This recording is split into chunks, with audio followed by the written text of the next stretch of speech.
Okay. So company അസസ്മെന്റിന് ശേഷം നമ്മളിനി പഠിക്കാൻ പോകുന്നത്, നിങ്ങളുടെ സ്റ്റഡി മെറ്റീരിയൽ നോക്കിക്കഴിഞ്ഞാൽ വേറെ ചാപ്റ്റേഴ്സ് ആണ് വരുന്നത്. Trust, then assessment procedure, appeals, ഇങ്ങനെയുള്ള ചാപ്റ്റേഴ്സ് ആണ് വരുന്നത്. പക്ഷെ അതിന്റെ കറക്റ്റ് കണ്ടിന്യൂവേഷൻ എന്ന് പറഞ്ഞാൽ ഒരു കമ്പനിയുടെ അസസ്മെന്റിന് ശേഷം നമ്മൾ ശരിക്കും പഠിക്കേണ്ടത് ബിസിനസ് റീസ്ട്രക്ചറിങ്ങിനെ പറ്റിയാണ്. What is this business restructuring? Business restructuring എന്തൊക്കെയാണെന്നുള്ളത് ഈ ചാപ്റ്ററിന്റെ മേൽ കൊടുത്തിട്ടുണ്ട്. അത് ഈ താഴെ കാണുന്ന കാര്യങ്ങളൊക്കെ തന്നെയാണ് ബിസിനസ് റീസ്ട്രക്ചറിങ് എന്ന് പറയുന്നത്. ഞാൻ അതിന്റെ ഒരു ബേസ് കൺസെപ്റ്റ് ഞാനൊന്ന് പറയാം. ബിസിനസ് റീസ്ട്രക്ചറിങ് എന്ന് പറയുമ്പോൾ നമുക്കിപ്പോൾ നിലവിലൊരു ബിസിനസ് ഉണ്ട്. നമ്മളൊരു ബിസിനസ് സ്റ്റാർട്ട് ചെയ്യുന്നത് ഏതെങ്കിലും ഒരു ഫോമിലായിരിക്കുമല്ലോ. ലൈക്ക് ഇപ്പം നമ്മൾ ചിലപ്പോൾ സോൾ പ്രൊപ്പറേറ്റർഷിപ്പ് ആയിരിക്കും ബിസിനസ് സ്റ്റാർട്ട് ചെയ്തിട്ടുണ്ട്, അല്ലെങ്കിൽ നമ്മളിപ്പോൾ കമ്പനി ആയിട്ടായിരിക്കും തുടങ്ങിയിട്ടുണ്ട്, പാർട്ണർഷിപ്പ് ആയിട്ടായിരിക്കും തുടങ്ങിയിട്ടുണ്ടാവുക, ചിലപ്പോൾ ചെറിയ അളവിൽ തുടങ്ങിയതായിരിക്കും. പക്ഷെ നമ്മൾ നമ്മുടെ ഭാഗ്യവശാൽ നമ്മുടെ എഫേർട്ടിന്റെ ഭാഗമായിട്ട് നമ്മുടെ ബിസിനസ് സ്വാഭാവികമായും നമ്മൾ വിചാരിക്കുന്നത് എന്താണ്, അടുത്ത തലത്തിലേക്ക് വിചാരിക്കും. എന്ന് പറയുമ്പോൾ ബിസിനസ് കുറച്ചുകൂടി വികസിപ്പിക്കാൻ ആഗ്രഹിക്കും. ഇപ്പൊ സോൾ പ്രൊപ്പറേറ്ററി ആയിട്ട് ആരംഭിച്ച ഒരു ബിസിനസ് സ്വാഭാവികമായും കുറച്ചുകൂടി ആൾക്കാരെ ചേർത്തുകൊണ്ട് നമ്മളൊരു പാർട്ണർഷിപ്പ് ഫേമായിട്ടോ കമ്പനിയാക്കി മാറ്റാനോ ശ്രമിക്കും. ഒരു പാർട്ണർഷിപ്പ് ഫേമിനെ തിരിച്ച് സോൾ പ്രൊപ്പറേറ്ററിലേക്ക് പോകത്തില്ലായിരിക്കും. നമ്മൾ വളരാനാണെന്നുണ്ടെങ്കിൽ നമ്മൾ അതിനടുത്ത് കമ്പനി ലെവലിലേക്ക് മാറും. ഈ ചെറിയ പ്രൈവറ്റ് ലിമിറ്റഡ് കമ്പനിയായിട്ട് തുടങ്ങിയതാണെങ്കിൽ അതൊരു പബ്ലിക് കമ്പനിയായിട്ട് മാറ്റാനായിട്ട് ശ്രമിക്കും. അപ്പൊ നിലവിലുള്ള കമ്പനിയുടെ രൂപത്തെ നമ്മൾ മറ്റൊരു രൂപത്തിലേക്ക് മാറ്റും. ഇത് എങ്ങനെയൊക്കെ സംഭവിക്കാം?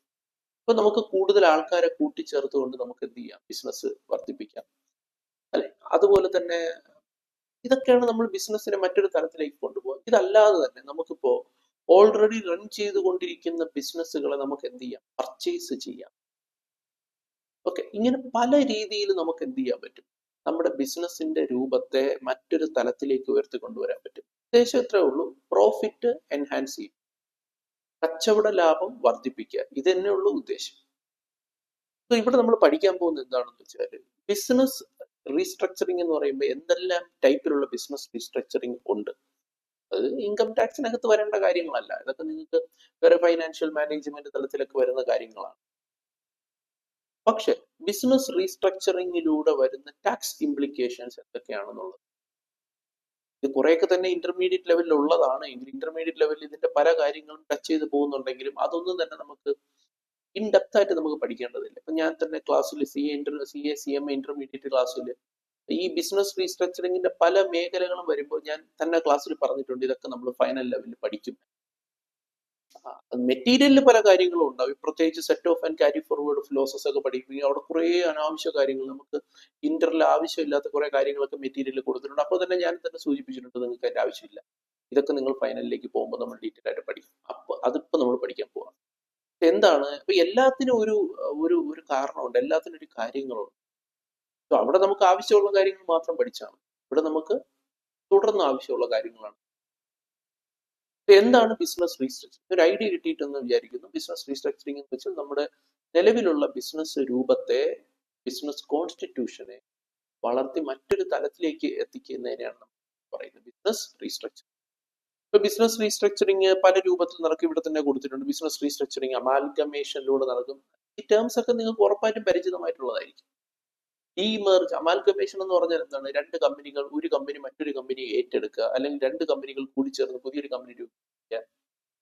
മറ്റൊന്ന് ഡീമർജ്, നിലവിലുള്ള ഒരു കമ്പനി സ്പ്ലിറ്റ് ആയി പുതിയ കമ്പനി, ഒരു കമ്പനി സ്പ്ലിറ്റ് ആയി പുതിയ കമ്പനി അതിൽ നിന്ന് രൂപപ്പെടുക. സ്ലം സെയിൽ എന്ന് പറഞ്ഞു കഴിഞ്ഞാൽ നമ്മുടെ ഒരു ബിസിനസിന്റെ ഡിവിഷൻ തന്നെ നമ്മൾ എന്ത് ചെയ്യുകയാണ്, വിൽക്കുക.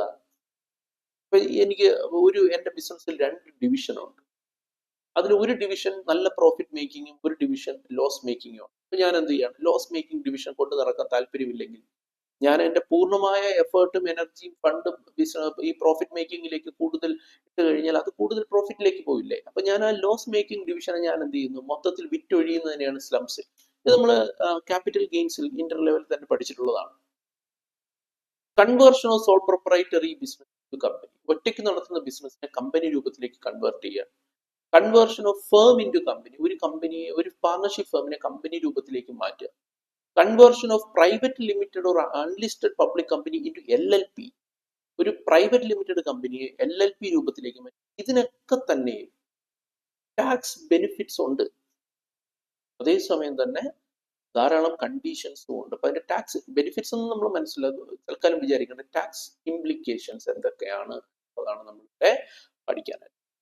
നിങ്ങളുടെ മെറ്റീരിയൽ വന്നു കഴിഞ്ഞാൽ 5ാമത്തെ ചാപ്റ്റർ ആണ്.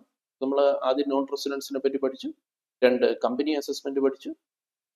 ഇപ്പൊ അത് കഴിഞ്ഞതിന് ശേഷം റീസ്ട്രക്ചറിങ്ങിലേക്കാണ്. നമ്മുടെ എക്സാമിനേഷൻ പോയിന്റ് ഓഫ് വ്യൂവിൽ വളരെയധികം മാർക്ക് ചോദിക്കാൻ സാധ്യതയുള്ളത്, അല്ലെങ്കിൽ ഈസി ആയിട്ട് സ്കോർ ചെയ്യാൻ സാധിക്കുന്നതുമായിട്ടുള്ള ഒരു റീസ്ട്രക്ചറിങ്. ഒരുപാട് കാര്യങ്ങൾ നമ്മൾ ടച്ച് ചെയ്ത് പോകുന്നുണ്ട്. ഒരു ഫൈനൽ ലെവൽ വിദ്യാർത്ഥി അത്യാവശ്യമായിട്ട് അറിഞ്ഞിരിക്കേണ്ട ഒരു ഏരിയ കൂടി ഇത്തരം കാര്യങ്ങൾ. ഇതൊക്കെ നമുക്ക് പ്രാക്ടിക്കൽ നോളേജ് കൂടി ഉണ്ടെങ്കിൽ വളരെ മികച്ചതായിരിക്കും. ഇപ്പൊ നിങ്ങൾ ഒരു നല്ല സ്ഥാപനങ്ങളിൽ CA ഫേമിലൊക്കെ വർക്ക് ചെയ്തിട്ടുണ്ടെങ്കിൽ ഒരു പക്ഷേ ഇത്തരം കാര്യങ്ങളെ പറ്റി പ്രാക്ടിക്കലി കൂടി നിങ്ങൾക്ക് നോളജ് ഉണ്ടാകുന്നതായിരിക്കും. ഇപ്പൊ നമുക്ക് ബിസിനസ് റീസ്ട്രക്ചറിങ്ങിനെ പറ്റി പഠിച്ചിരിക്കാം. ഭാവിയിൽ നിങ്ങൾക്ക് പ്രൊഫഷണലിൽ നിങ്ങൾക്ക് അത്യാവശ്യം അറിഞ്ഞിരിക്കേണ്ട ഒരു കാര്യം തന്നെയാണ് ബിസിനസ് റീസ്ട്രക്ചറിങ്ങിന്റെ ടാക്സ് ഇംപ്ലിക്കേഷൻസ്. ഇവിടെ നിങ്ങൾക്ക് ബിസിനസ് റീസ്ട്രക്ചറിങ്ങിന്റെ വിവിധ രൂപത്തിലുള്ള ബിസിനസ് റീസ്ട്രക്ചറിങ്ങിന്റെ ഒരു ചാർട്ട് തന്നെ കൊടുത്തിട്ടുണ്ട്. ബിസിനസ് റീസ്ട്രക്ചറിങ് എങ്ങനെയൊക്കെ നടത്താം എന്നുള്ളത് ഇത് ഓരോന്നും നമ്മൾ ഡീറ്റെയിൽ ആയിട്ട് പഠിക്കും, അത് വേറെ കാര്യം. അപ്പോൾ ഓരോന്നായിട്ട് നമ്മൾ സെപ്പറേറ്റ് ബിസിനസ് റീസ്ട്രക്ചറിങ് അതായത് എങ്ങനെ നടക്കാം. നമുക്ക് അക്വിസിഷൻ എന്ന് പറഞ്ഞാൽ നമ്മളിപ്പോ ഒരു ബിസിനസ് നമ്മൾ എന്ത് ചെയ്യാണ്, ഏറ്റെടുക്കുന്നതിനെയാണ് നമ്മൾ അക്വിസിഷൻ. ബിസിനസ് മൊത്തത്തിൽ നമ്മൾ ഏറ്റെടുക്കുക, ഒരാളുടെ ബിസിനസ് നമ്മൾ ഏറ്റെടുക്കുന്നു. ഒരാളുടെ ബിസിനസ് നമ്മൾ എങ്ങനെ ഏറ്റെടുക്കുന്നു, ഇവിടെ അതിൽ 2 രീതിയുണ്ട്. ഒന്നെന്ന് പറയുന്നത് എന്താണ്, ആ ബിസിനസ് അല്ലെങ്കിൽ ഒരു കമ്പനി ആണെങ്കിൽ അല്ലെങ്കിൽ അയാളുടെ ഷെയർ നമ്മൾ പർച്ചേസ് ചെയ്ത് വഴി ആ ബിസിനസ് ഏറ്റെടുക്കും. അല്ലെങ്കിൽ അതിന്റെ അസറ്റ് മുഴുവൻ നമ്മൾ എന്ത് ചെയ്യും, ഒരു ബിസിനസ്സുകാരന്റെ അസറ്റ് മുഴുവൻ നമ്മൾ എന്ത് ചെയ്യും, അത് സ്ലം സെയിലിലൂടെ പർച്ചേസ് ചെയ്യാം, ഐറ്റമൈസ്ഡ് സെയിലിലൂടെ പർച്ചേസ് ചെയ്യാം. സ്ലം സെയിൽ എന്ന് പറഞ്ഞു കഴിഞ്ഞാൽ മൊത്തത്തിൽ ഒരു ഡിവിഷൻ, മൊത്തത്തിൽ ഞാനിപ്പോ ഒരാൾക്ക് അയാളുടെ ബിസിനസ് മൊത്തത്തിൽ കൊടുക്കും. ഒരാളുടെ പെട്രോൾ പമ്പ് കൊടുക്കാനുണ്ട്, പെട്രോൾ പമ്പ് നടത്തുന്ന ആളാണ്. അയാൾ പറയണം എന്റെ പെട്രോൾ പമ്പ് മൊത്തത്തിൽ നിങ്ങൾക്ക് വിൽക്കാം എന്ന് പറയാം. അപ്പൊ പെട്രോൾ പമ്പ് മൊത്തത്തിൽ വിൽക്കുമ്പോൾ അയാൾ ആ ലാൻഡ് നമുക്ക് വിൽക്കുകയാണ്, അവിടുത്തെ ടാങ്ക് വിൽക്കുകയാണ്, അല്ലെ, അവിടുത്തെ എക്യുപ്മെന്റ്സ് മൊത്തത്തിൽ നമുക്ക് എന്ത് ചെയ്യണം. ഓക്കെ, അപ്പൊ സ്ഥലത്തിന് ഇത്ര, ടാങ്കിന് ഇത്ര, അവിടെ ഉള്ള എക്യുപ്മെന്റ്സുകൾക്ക് ഇത്ര, ഒന്നും പ്രത്യേകം വില നിശ്ചയിക്കുന്നില്ല, എല്ലാത്തിനും കൂടെ ഒറ്റ വില നിശ്ചയിച്ച് അങ്ങ് വിൽക്കുകയാണ്. അതിനെയാണ് സ്ലം സെയിൽ എന്ന് പറയുന്നത്. ഐറ്റമൈസ് ഓരോ ഐറ്റം ആയിട്ട് പ്രത്യേകം വിൽക്കുന്നത് ഐറ്റമൈസ്. പിന്നെ അമാൽഗമേഷൻ, ഇതെല്ലാം. പിന്നെ ഡീമർജർ, കൺവേർഷൻ. ഇപ്പൊ നമ്മൾ നേരത്തെ പറഞ്ഞു പ്രൊപ്രൈറ്ററിഷിപ്പ് ഫേമിനെ കമ്പനിയെ, അല്ലെങ്കിൽ പ്രൊപ്രൈറ്ററിഷിപ്പ് ഫേമിനെ അല്ലെങ്കിൽ പ്രൊപ്രൈറ്ററിഷിപ്പ് ഫേമിനെ അല്ലെങ്കിൽ പാർട്ണർഷിപ്പ് ഫേമിനെ കമ്പനിയായിട്ട് കൺവേർട്ട് ചെയ്യുക, അല്ലെങ്കിൽ ഒരു ലിമിറ്റഡ് ലയബിലിറ്റി കമ്പനിയെ, പ്രൈവറ്റ് ലിമിറ്റഡ് കമ്പനി അല്ലെങ്കിൽ അൺലിസ്റ്റഡ് പബ്ലിക് കമ്പനിയെ LLP ആക്കി മാറ്റുക. ഓക്കെ, പിന്നെ അതുപോലെ ഇനി വേറെ മെത്തേഡ് ഉണ്ട്, capital reduction, buyback of shares. Actually നമ്മൾ കമ്പനി അതിനകത്ത് തന്നെ നമ്മൾ പഠിച്ചിട്ടുള്ള കാര്യമാണ്. കമ്പനി ബൈബാക്ക് ചെയ്യുന്ന സമയത്തുള്ള ടാക്സ് ഇംപ്ലിക്കേഷൻ നമ്മൾ കണ്ടിട്ടുണ്ട്. അപ്പൊ ഇതൊന്നും നിങ്ങൾക്ക് പഠിക്കാനുള്ള കാര്യങ്ങളല്ല, ഞാൻ ജസ്റ്റ് ഒരു ഇൻട്രോ ആയിട്ട് പറയുന്നതാണ്. എന്താണ് ബിസിനസ് റീസ്ട്രക്ചറിങ് എന്നുള്ളത്, വിവിധ മെത്തേഡിലുള്ള ബിസിനസ് റീസ്, ഇതിൽ ഓരോന്നിനകത്ത് നമ്മൾ എടുത്ത് സെപ്പറേറ്റ് ആയിട്ട് നമ്മൾ പഠിക്കാനായിട്ട് പോവാണ്. സോ അതിൽ ആദ്യത്തെ ചാപ്റ്ററിലേക്ക് പോയാൽ ഫസ്റ്റ് നമ്മൾ പഠിക്കുന്നത് അബൌട്ട് അമാൽഗമേഷൻ. ഓക്കെ, ശരി. എന്താണ് ഈ അമാൽഗമേഷൻ? പൊതുവെ നിങ്ങൾക്ക് അറിയാവുന്ന കാര്യമാണ്. അമാൽഗമേഷൻ എന്ന് വെച്ചാൽ 2 കമ്പനികൾ കൂടിച്ചേർന്ന് പുതിയൊരു കമ്പനി രൂപീകരിക്കുന്ന അമാൽഗമേഷൻ, അല്ലെങ്കിൽ ഒരു കമ്പനി മറ്റൊരു കമ്പനിയിലേക്ക് ലയിച്ചു ചേരുന്നതിനെയാണ് നമ്മൾ അമാൽഗമേഷൻ എന്നുണ്ട്. അപ്പോ അമാൽഗമേഷൻ എന്ന് പറയുന്ന പദത്തെ ഇൻകം ടാക്സ് നിയമത്തിൽ കൃത്യമായി ഡിഫൈൻ ചെയ്തു. എന്താണ് അമാൽഗമേഷൻ എന്ന് നമ്മൾ വെറുതെ പറഞ്ഞാൽ പോലും 2 കമ്പനികൾ കൂടി ചേർന്ന് പുതിയൊരു കമ്പനി രൂപീകരിക്കുന്നു പറഞ്ഞാൽ പോലും അമാൽഗമേഷന് വ്യക്തമായിട്ടുള്ള ഡെഫിനിഷൻ തന്നെ കൊടുത്തിട്ടുണ്ട്. ഇനി നിങ്ങൾ അമാൽഗമേഷൻ എന്ന് കേൾക്കുമ്പോൾ നിങ്ങൾ ഓർക്കേണ്ട സെക്ഷൻ ഇതാണ്, 2(1)(b). അമാൽഗമേഷൻ എന്ന് കേൾക്കുമ്പോൾ അപ്പോൾ തന്നെ നിങ്ങൾക്ക് ഓർമ്മ വരേണ്ട സെക്ഷൻ ആണ് 2(1)(b). Amalgamation in relation to companies എന്തൊക്കെയാണ്? മെർജർ, കൂടിച്ചേരൽ. Merger of what? 1 or more companies with another company. ഒരു കമ്പനി മറ്റൊരു കമ്പനിയുമായി കൂടിച്ചേരുന്നതിനെയാണ് അമാൽഗമേഷൻ എന്ന് പറയുന്നത്. അതുപോലെ merger of 2 or more companies to form 1 company, അല്ലെങ്കിൽ 2 കമ്പനികൾ ചേർന്നിട്ട് എന്ത് ചെയ്യാം, പുതിയൊരു കമ്പനി രൂപീകരിക്കുന്നത് എന്ന് പറയുന്നത് അമാൽഗമേഷൻ എന്ന് പറയും. In such a manner that, complete ആയിട്ടില്ല, in such a manner that all assets and liabilities of the amalgamating company. ഒരു അമാൽഗമേഷൻ നടക്കുമ്പോൾ അതിനകത്ത് 2 കമ്പനികളുണ്ട്, അമാൽഗമേറ്റിംഗ് കമ്പനിയും അമാൽഗമേറ്റഡ് കമ്പനി. അമാൽഗമേറ്റിംഗ് എന്ന് വെച്ചാൽ നമ്മൾ പഴയ കമ്പനി, നിങ്ങൾക്കറിയാം. അമാൽഗമേറ്റഡ് എന്ന് വെച്ചാൽ പുതിയ കമ്പനി. അപ്പൊ അമാൽഗമേഷൻ എന്ന് പറയുമ്പോൾ വെറുതെ കൂടിച്ചേർന്നാൽ മാത്രം പോരാ. കൂടിച്ചേർന്നാൽ നമ്മൾ ഉടനെ അതിനെ അമാൽഗമേഷൻ എന്ന് വിളിക്കരുത്. In a such a manner that section continue ചെയ്യാണ് ഡെഫിനിഷൻ.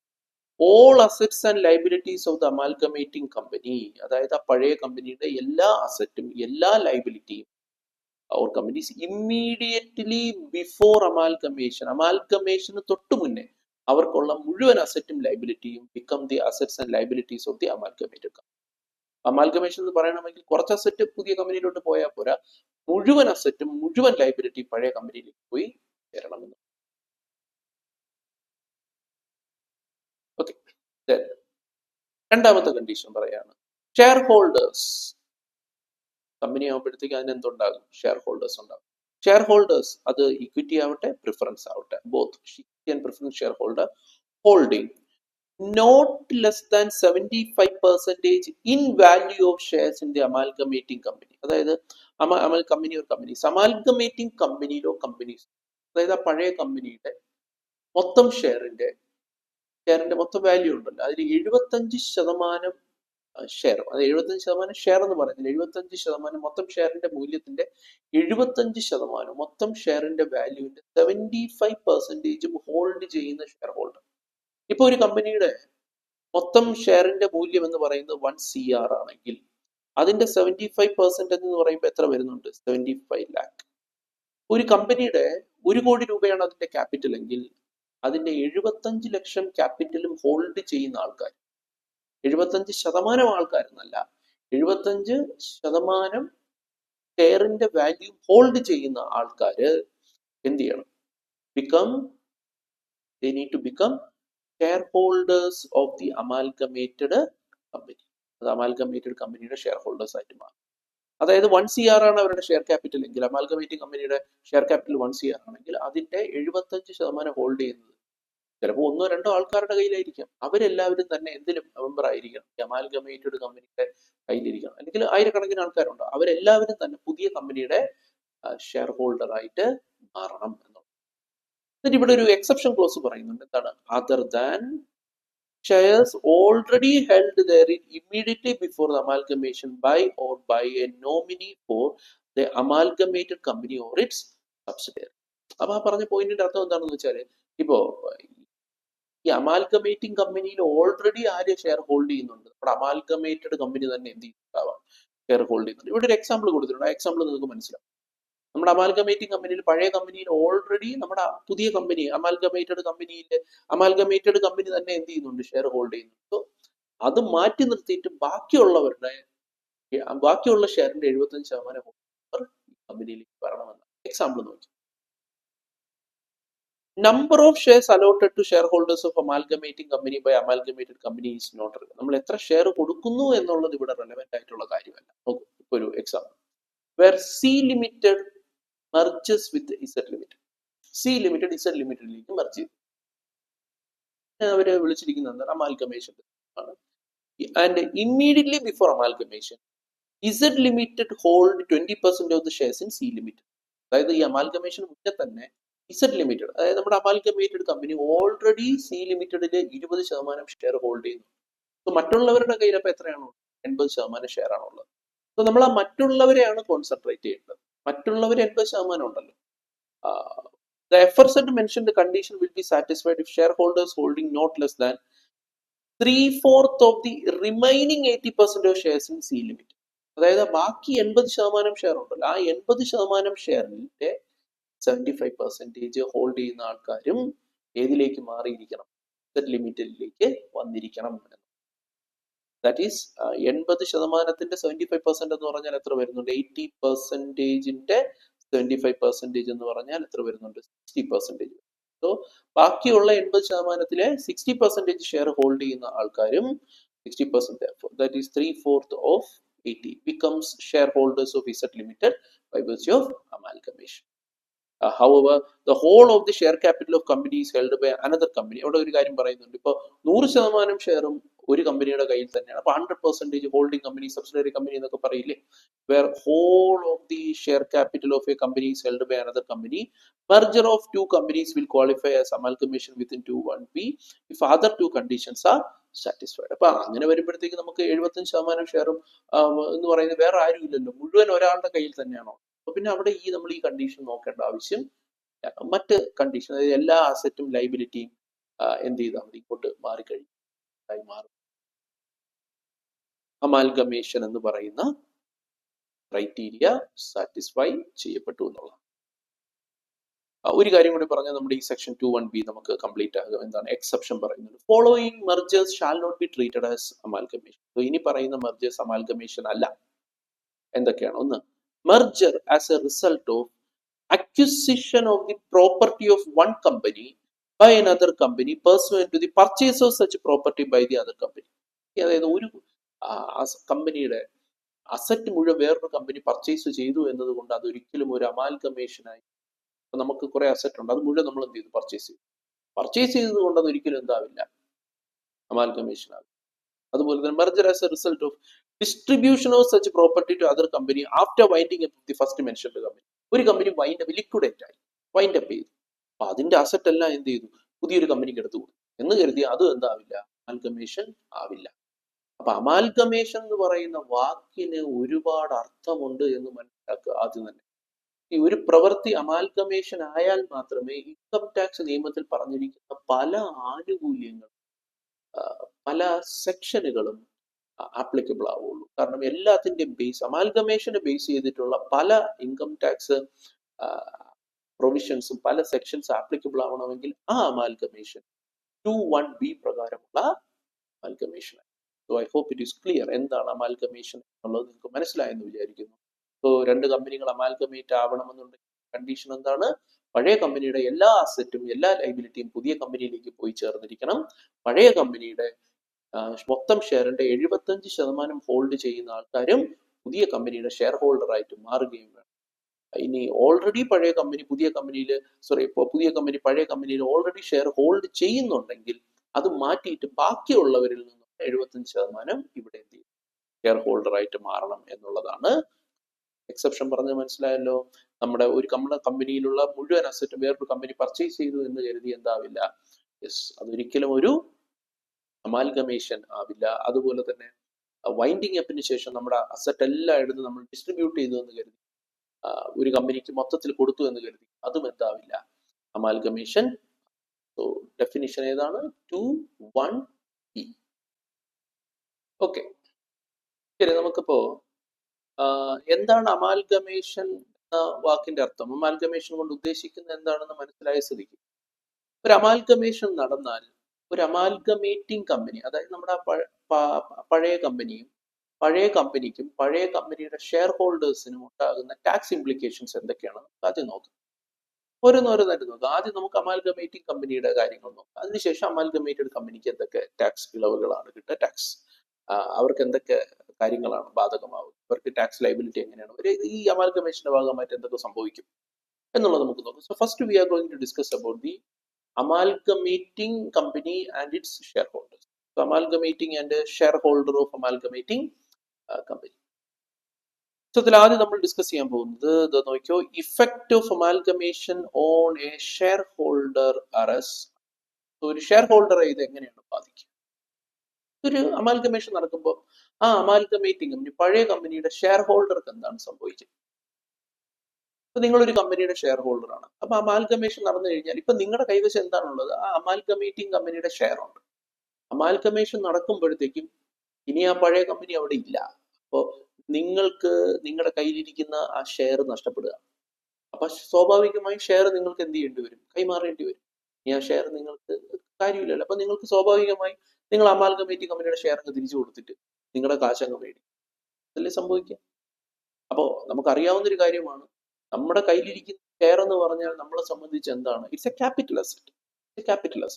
സോ നമ്മൾ അമാൽഗമേഷൻ നടക്കുന്നതിന്റെ ഭാഗമായിട്ട് നമ്മൾ ഈ പറയുന്ന ഷെയർ തിരികെ കൊടുത്താൽ it's A transfer of A capital asset and സ്വാഭാവികമായി അവിടെ എന്തുണ്ടാകുന്നു? ക്യാപിറ്റൽ ഗെയിൻ ഉണ്ടാകുന്നു.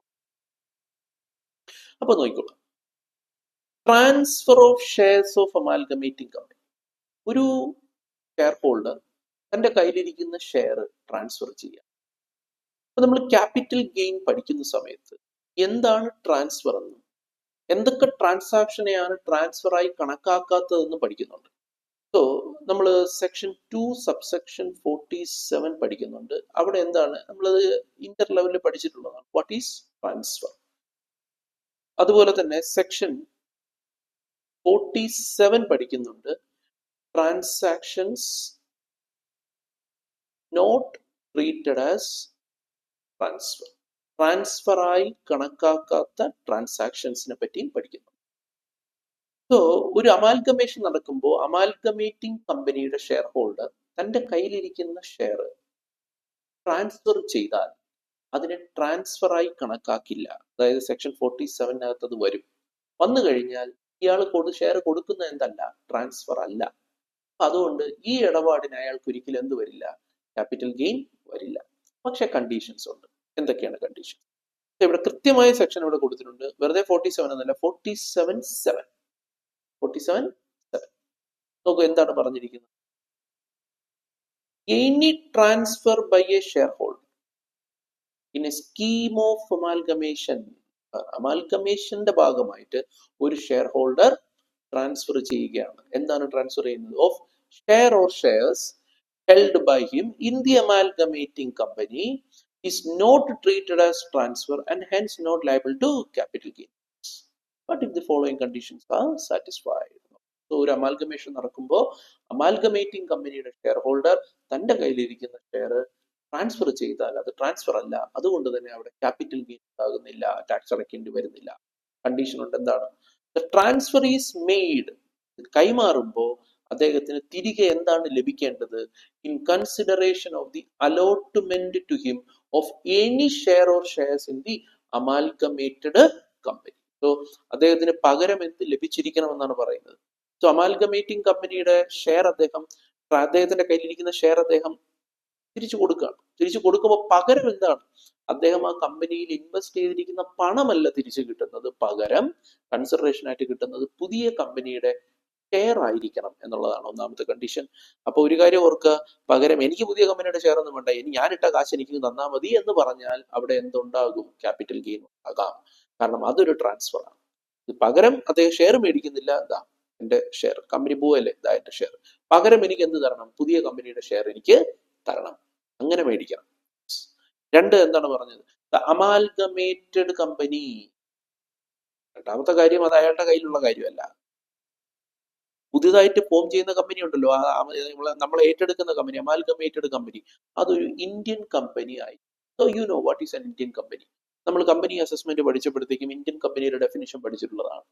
സോ പുതുതായിട്ട് ഫോം ചെയ്യുന്ന കമ്പനി എന്തായിരിക്കണം? Indian company. ഈ രണ്ട് കണ്ടീഷനും ഒത്തു വന്നു കഴിഞ്ഞാൽ ആൾക്ക് എന്ത് കൊടുക്കേണ്ട ആവശ്യമില്ല എന്നാണ് പറയുന്നത്. അദ്ദേഹത്തിന്റെ കയ്യിൽ ക്യാപിറ്റൽ ഗെയിൻ വരികയുമില്ല, അദ്ദേഹത്തിന് ടാക്സ് ലയബിലിറ്റി ഉണ്ടാവുകയും ഇല്ല. ക്ലിയർ അല്ലേ? ഇനി എന്ത് സംഭവിക്കുന്നു? പുതിയ കമ്പനിയുടെ ഷെയർ കിട്ടിയില്ലേ? അപ്പൊ നമ്മളെ സംബന്ധിച്ചിടത്തോളം പഴയ ഷെയർ കൊടുത്തിട്ട് പുതിയ ഷെയർ കിട്ടി. അപ്പൊ ഈ പുതുതായിട്ട് കിട്ടിയ ഷെയർ ഇദ്ദേഹത്തിന് വിൽക്കാൻ പറ്റുമോ? പിന്നെന്താ, വിൽക്കാൻ പറ്റും.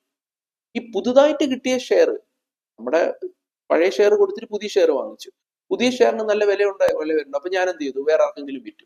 അത് വിറ്റ ക്യാപിറ്റൽ ഗെയിൻ വരും, ഉറപ്പായിട്ടും വരും. അത് വിറ്റ ക്യാപിറ്റൽ ഗെയിൻ വരും. അപ്പൊ ക്യാപിറ്റൽ ഗെയിൻ വരണമെന്നുണ്ടെങ്കിൽ, ക്യാപിറ്റൽ ഗെയിൻ കമ്പ്യൂട്ട് ചെയ്യണമെങ്കിൽ what is full value consideration. Full value consideration എന്ന് വെച്ചാൽ എന്തായിരിക്കും? വിറ്റ വില ലെസ് കോസ്റ്റ് ഓഫ് അക്യൂസിഷൻ. അപ്പൊ എന്താണ് കോസ്റ്റ് ഓഫ് അക്യൂസിഷൻ? ഈ അമാൽഗമേറ്റഡ് കമ്പനിയുടെ ഷെയർ ഞാൻ കാശ് കൊടുത്ത് മേടിച്ചല്ലോ, പകരം അമാൽഗമേറ്റിംഗ് കമ്പനിയുടെ ഷെയർ ഞാൻ ഉപേക്ഷിച്ചപ്പോ തിരികെ കൊടുത്തപ്പോൾ പകരമായി കിട്ടിയതല്ലേ. സോ ഈ അമാൽഗമേറ്റഡ് കമ്പനിയുടെ ഷെയർ എന്റെ കയ്യിലിരിക്കണം, പുതിയ കമ്പനിയുടെ ഷെയർ എന്റെ കയ്യിലിരിക്കുകയാണ്. ആ ഷെയറിന്റെ കോസ്റ്റ് ഓഫ് അക്വിസിഷൻ എന്നെ സംബന്ധിച്ച് എന്തായിരിക്കും? അതാണ് ചോദ്യം. നോക്കൂ, cost of share in amalgamated company. Cost of shares in amalgamated company shall be deemed to be cost of shares in amalgamated cost of shares in amalgamating company shall be deemed to be cost of shares in amalgamated company. ഇപ്പൊ ഇത് നിങ്ങൾക്ക് മനസ്സിലായിട്ടുണ്ട്, ഞാനത് വീണ്ടും explain ചെയ്യേണ്ട ആവശ്യമില്ല. പിന്നെ എൻ്റെ ഒരു സമാധാനത്തിന് ഞാൻ എക്സ്പ്ലെയിൻ ചെയ്യാം. ഇപ്പൊ എക്സ് ലിമിറ്റഡ് എന്ന് പറയുന്നതാണ് ഇത് അമാൽഗമേറ്റിംഗ്, നമ്മുടെ ഓൾഡ് കമ്പനി. ഇത് എന്തായി മാറി? വൈ ലിമിറ്റഡിലേക്ക് പോയി. വൈ ലിമിറ്റഡ് ആണ് നമ്മുടെ പുതിയ അമാൽഗമേറ്റഡ് കമ്പനി. ഇത് അമാൽഗമേറ്റിംഗ് കമ്പനി, ഇത് അമാൽഗമേറ്റഡ് കമ്പനി. അപ്പൊ എക്സ് ലിമിറ്റഡിന്റെ ഷെയർ ഹോൾഡർ ഇപ്പോ മിസ്റ്റർ എ. ഇപ്പൊ മിസ്റ്റർ എക്ക് എക്സ് ലിമിറ്റഡിൽ എന്തുണ്ട്? ഷെയർ ഉണ്ട്. എക്സ് ലിമിറ്റഡില് ഈ പറഞ്ഞ പോലെ 1000 ഷെയർസ് ഉണ്ടെന്ന് വിചാരിക്കുക. ഈ 1000 ഷെയർസ് അയാള് എന്ത് ചെയ്യാണ്? ട്രാൻസ്ഫർ ചെയ്തു. പകരം ഇയാൾക്ക് എന്ത് കിട്ടി? വൈ ലിമിറ്റഡിലെ ഷെയർ കിട്ടി. ഇപ്പൊ വൈ ലിമിറ്റഡിലെ ഷെയർ എന്ത് ചെയ്തു? ഇദ്ദേഹത്തിന് കൊടുത്തു. ഇപ്പോ എക്സ് ലിമിറ്റഡിന്റെ ഷെയർ ഉപേക്ഷിച്ച് പകരം വൈ ലിമിറ്റഡിന്റെ ഷെയർ കിട്ടി. അപ്പൊ ഈ 1000 ഷെയർ അദ്ദേഹം മുമ്പ് പർച്ചേസ് ചെയ്തിരുന്നത്, 1000 ഷെയർ അദ്ദേഹം പർച്ചേസ് ചെയ്തത് അറ്റ് ദ റേറ്റ് ഓഫ് 100 ആയിരുന്നു എന്നുണ്ടെങ്കിൽ ഈ 100 തന്നെ ആയിരിക്കും അദ്ദേഹത്തിന്റെ വൈ ലിമിറ്റഡിന്റെ ഷെയറിന്റെ കോസ്റ്റ്. അദ്ദേഹത്തിന് പകരം കിട്ടിയത് വൈ ലിമിറ്റഡിന്റെ ഷെയർ അല്ലേ. സോ വൈ ലിമിറ്റഡിന്റെ ഷെയറിന്റെ കോസ്റ്റ് എന്താണ്? 100 രൂപ തന്നെ. 100 രൂപയ്ക്കാണ് മേടിച്ചത്. 1000 ഷെയർ മേടിച്ച് എത്ര രൂപയ്ക്കായിരുന്നു? എക്സ് ലിമിറ്റഡിന്റെ ഷെയർ അദ്ദേഹം മേടിച്ചിരുന്നത് 100 രൂപയ്ക്കായിരുന്നു. പകരം ഇപ്പൊ എന്ത് കിട്ടിയിട്ടുണ്ട്? വൈ ലിമിറ്റഡിന്റെ ഷെയർ കിട്ടി. സോ വൈ ലിമിറ്റഡിന്റെ ഷെയറിന്റെ കോസ്റ്റ് എന്താണെന്ന് ചോദിച്ചാൽ അതും എത്ര തന്നെയാണ്? 100 രൂപ തന്നെയാണ്. അതാണ് the cost of shares in amalgamating company. Amalgamating കമ്പനിയിലെ എന്റെ ഷെയറിന്റെ കോസ്റ്റ് എത്രയായിരുന്നു? ഷാൽ ബി, നമുക്ക് ഒരുപാട് പരിചിതമായ ഒരു വാക്കാണ് ഷാൽ ബി ഡീംഡ് എന്നുള്ള വാക്ക്. എത്രയോ വട്ടം നമ്മൾ കേട്ടിട്ടുള്ളതാണ്. Shall be deemed to be cost of shares in amalgamated company. അവിടെ അമാൽഗമേറ്റഡ് കമ്പനിക്ക് നമുക്ക് കോസ്റ്റ് ഉണ്ടോ? ഇല്ല. പക്ഷെ നമുക്ക് അമാൽഗമേറ്റിംഗ് കമ്പനിയിലെ ഷെയറിൽ നമുക്ക് കോസ്റ്റ് ഉണ്ടായിരുന്നെങ്കിൽ അതേ കോസ്റ്റ് തന്നെ ആയിരിക്കും നമുക്ക് അമാൽഗമേറ്റഡ് കമ്പനിയുടെ ഷെയറിന്റെ കോസ്റ്റ് ആയിട്ട് നമുക്ക് എടുക്കാം. ഓക്കെ. ഇനി ക്യാപിറ്റൽ അസറ്റ് ആകുമ്പോൾ നമുക്ക് അറിയണത് ലോങ് ടേം ആണോ ഷോർട്ട് ടേം ആണോ എന്ന് അറിയണം. ലോങ് ടേം ആണോ ഷോർട്ട് ടേം ആണോ? അപ്പൊ നമുക്ക് ഒന്ന് ആലോചിച്ച് നോക്കും. നമ്മൾ അമാൽഗമേറ്റിംഗ് കമ്പനിയുടെ ഷെയർ കൊടുത്തിട്ടാണ് പുതിയ അമാൽഗമേറ്റഡ് കമ്പനിയുടെ ഷെയർ മേടിക്കുന്നത്. അപ്പോ ഇവിടെ പറയാണ് to find whether the shares in amalgamated company are long term or short term capitalist. അപ്പൊ നിങ്ങൾക്ക് പകരം എന്ത് കിട്ടിയിട്ടുണ്ട്? അമാൽഗമേറ്റഡ് കമ്പനിയുടെ ഷെയർ കിട്ടിയല്ലോ. ഈ അമാൽഗമേറ്റഡ് കമ്പനിയുടെ ഷെയർ ലോങ് ടേം കുറച്ചാൾ കഴിയുമ്പോൾ നിങ്ങൾ വിൽക്കുമ്പോൾ ഇത് ലോങ് ടേം ആണോ ഷോർട്ട് ടേം ആണോ എന്ന് അറിയുമ്പോൾ നമുക്കറിയാം ഒരുപാട് പീരീഡ് ഒക്കെ നോക്കാറുണ്ട്. ലിസ്റ്റഡ് ഇക്വിറ്റി ഷെയർസ് ആണെങ്കിൽ 12 months നമ്മൾ നോക്കും. അല്ലെ, അൺലിസ്റ്റഡ് ഷെയർസ് ആണെന്നുണ്ടെങ്കിൽ 24 months നോക്കും. ഇങ്ങനെയൊക്കെ നമ്മൾ നോക്കാറുണ്ട്. അപ്പോ ഇവിടെ പറയുന്നത് എന്താണെന്ന് വെച്ചാൽ the period of holding shall be calculated. Period of holding എങ്ങനെ കാൽക്കുലേറ്റ് ചെയ്യണമെന്നാണ് പറഞ്ഞത്? Calculated from the date when shares in amalgamating company were acquired. അതായത് നിങ്ങൾ അമാൽഗമേറ്റിംഗ് കമ്പനിയുടെ ഷെയർ എന്താണോ മേടിച്ചത് അന്ന് മുതലുള്ള ഹോൾഡിംഗ് പീരീഡ് നിങ്ങൾക്ക് അമാൽഗമേറ്റഡ് കമ്പനിക്കും കണക്കാക്കാം. എന്ന് പറഞ്ഞാൽ ഇപ്പോൾ എക്സാമ്പിൾ പറയുകയാണെങ്കിൽ നിങ്ങൾ അമാൽഗമേറ്റിംഗ് കമ്പനിയുടെ ഷെയർ മേടിച്ചത് 2016-17 വിചാരിക്കുക. ശരി, അമാൽഗമേഷൻ നടന്നത് 2023-24 അമാൽഗമേഷൻ നടന്നത്. ഓക്കെ, അമാൽഗമേഷൻ നടന്നത് 2023-24. 2024-25 നിങ്ങൾ അമാൽഗമേറ്റഡ് കമ്പനിയുടെ ഷെയർ വിറ്റു. അതായത് ഒരു ഹാർഡ്ലി ഒരു വർഷമേ നിങ്ങളുടെ കയ്യിൽ അമാൽഗമേറ്റഡ് കമ്പനിയുടെ ഷെയർ ഉണ്ടായിരുന്നുള്ളൂ. അപ്പൊ നിങ്ങൾ അമാൽഗമേറ്റഡ് കമ്പനിയുടെ ഷെയർ ഒരുപക്ഷെ നിങ്ങളുടെ കയ്യിൽ 12 മാസത്തിൽ താഴെ ഉണ്ടാവുമായിരിക്കും.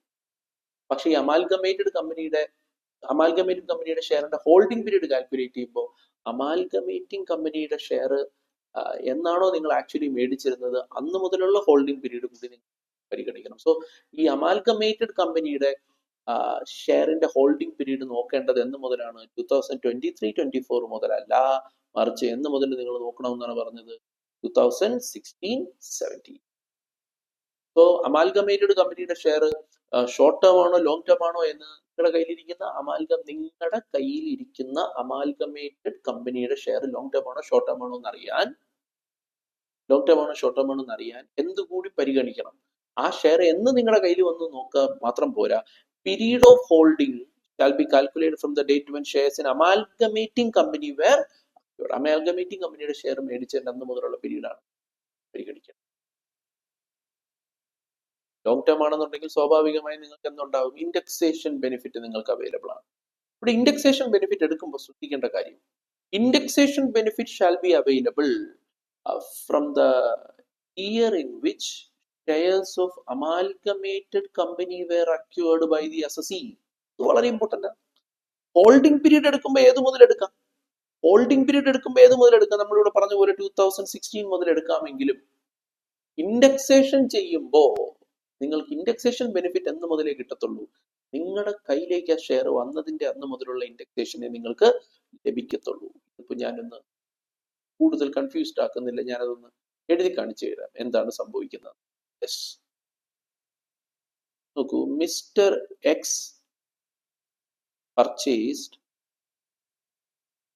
shares of X Limited, confusion വേണ്ട, shares of A Limited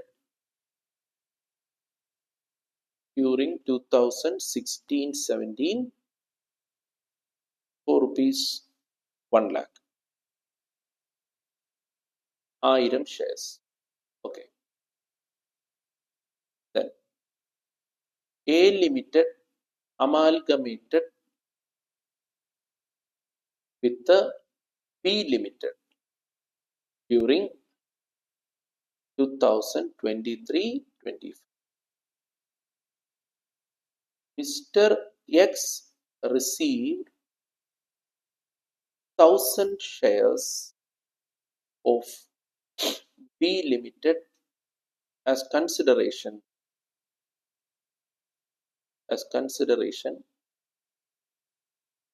for the transfer of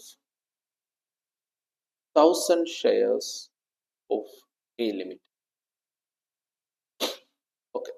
So X എന്ന് പറയുന്ന ഒരാള് എ ലിമിറ്റഡിന്റെ ഷെയർ മേടിച്ചു. എന്നാണ് മേടിച്ചത്? 2016-17 1 ലക്ഷം രൂപയ്ക്കാണ് മേടിച്ചത്. 1000 ഷെയർ ആണ്. ഈ എ ലിമിറ്റഡ് ബി ലിമിറ്റഡുമായിട്ട് എന്തായി? അമാൽഗമേറ്റ് ആയി. ഇനി ബി ലിമിറ്റഡ് എന്ത് ചെയ്തു? എ ലിമിറ്റഡിന് 1000 ഷെയർ കൊടുത്തു. എന്തിനു കൊടുത്തു? ഇൻ കൺസിഡറേഷൻ, പ്രതിഫലമായിട്ട് കൊടുത്തു. എന്തിനു വേണ്ടിയിട്ടാണ്?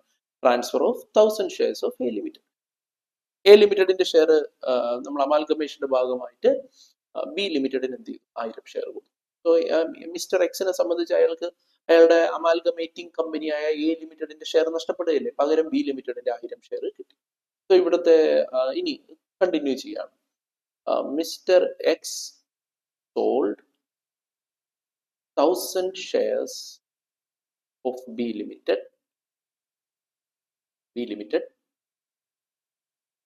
during 2024-25.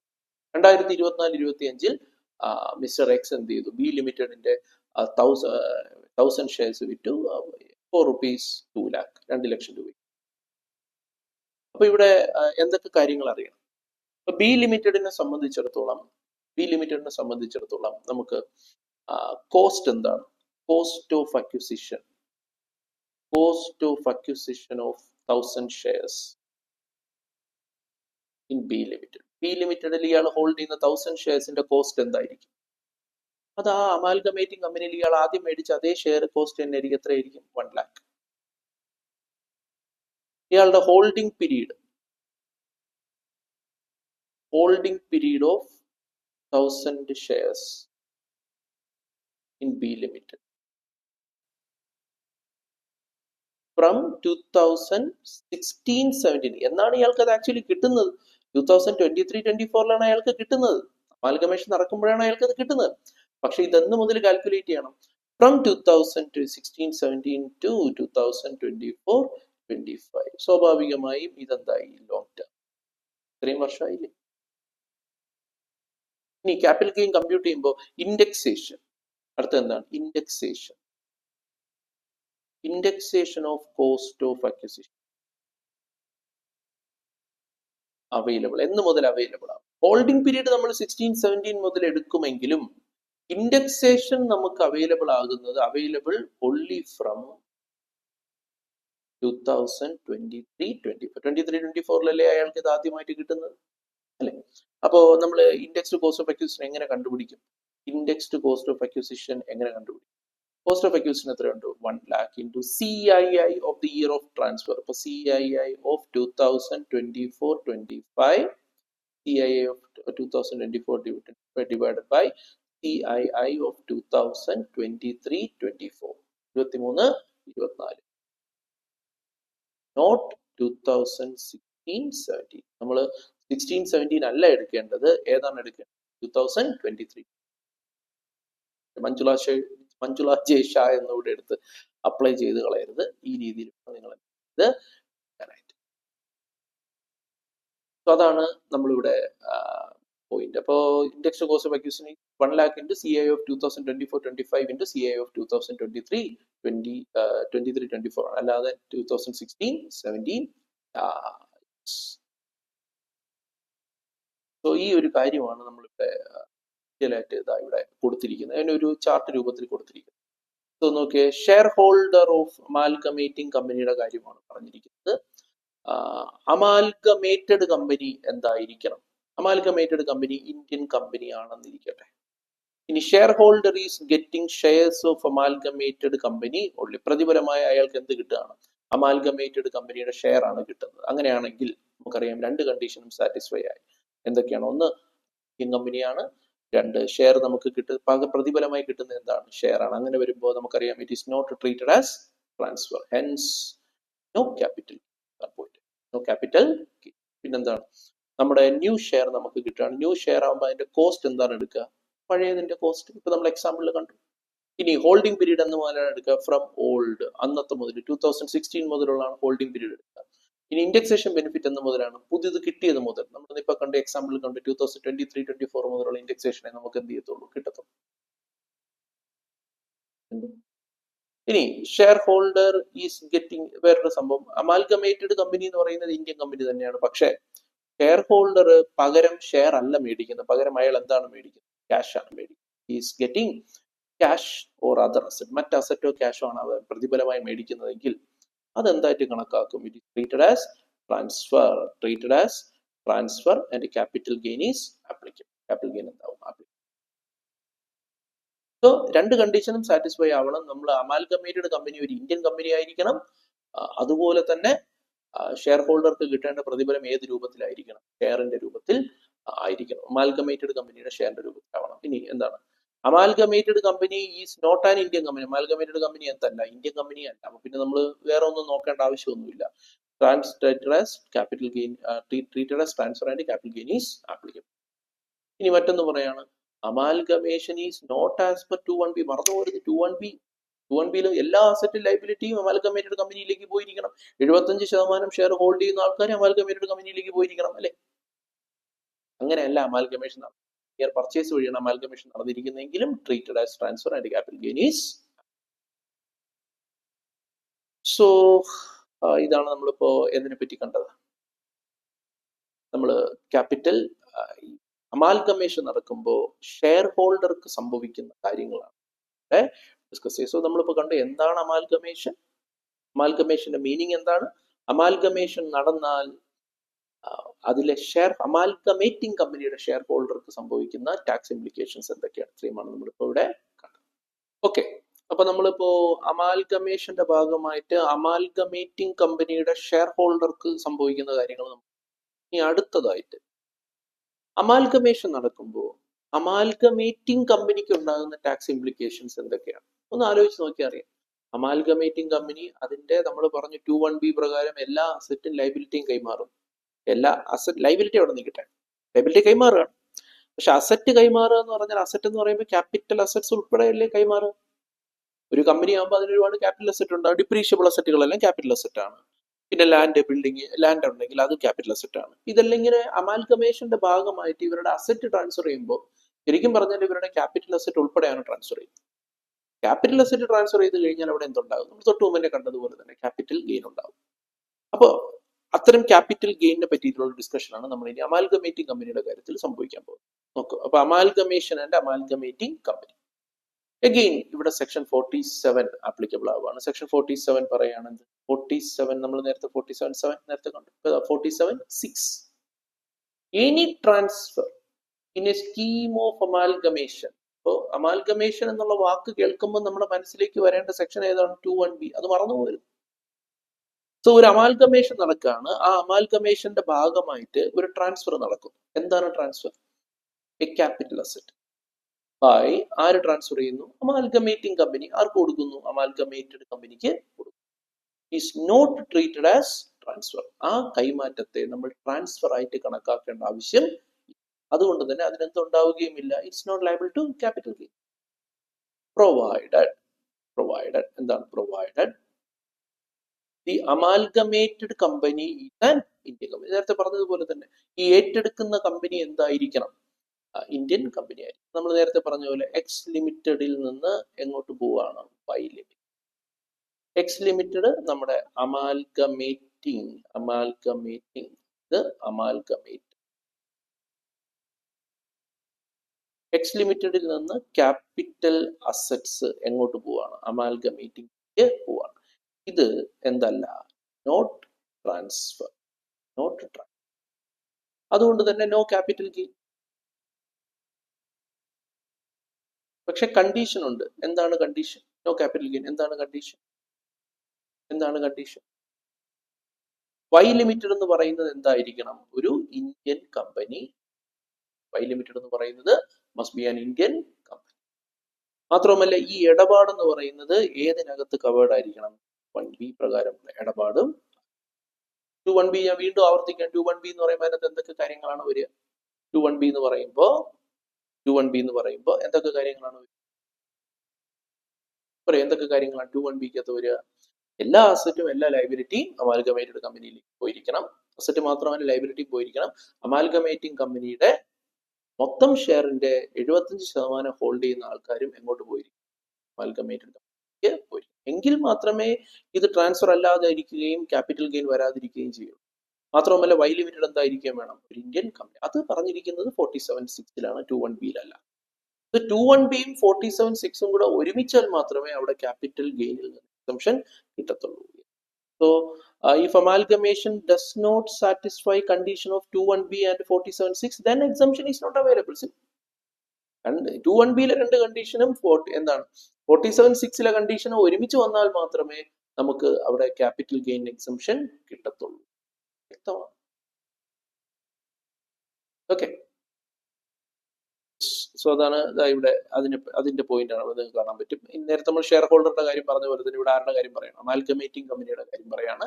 Amalgamating company transfer of capital asset to the amalgamated company and amalgamation is as per 21B. Amalgamation 21B പ്രകാരമാണ്. മാത്രവുമല്ല അമാൽഗമേറ്റഡ് കമ്പനി എന്താണ്? ഒരു ഇന്ത്യൻ കമ്പനിയാണ്. ഇത് രണ്ടും ഒരുമിച്ച് വന്നാൽ ഈ കണ്ടീഷനും സാറ്റിസ്ഫൈ ആയി, ഈ കണ്ടീഷനും സാറ്റിസ്ഫൈ ആയി. അങ്ങനെയാണെങ്കിൽ അവിടെ ക്യാപിറ്റൽ ഗെയിൻ വരുമോ? ക്യാപിറ്റൽ ഗെയിൻ വരില്ല. Not liable for capital. ഇനി amalgamation is as per 21B. പക്ഷേ amalgamated company is not an Indian company. അങ്ങനെയാണെന്നുണ്ടെങ്കിൽ എന്തായിരിക്കും സംഭവിക്കുക? അവിടെ ട്രാൻസ്ഫർ ആണെന്നുണ്ടെങ്കിൽ എന്തുണ്ടാകുന്നു? Capital gain is applicable.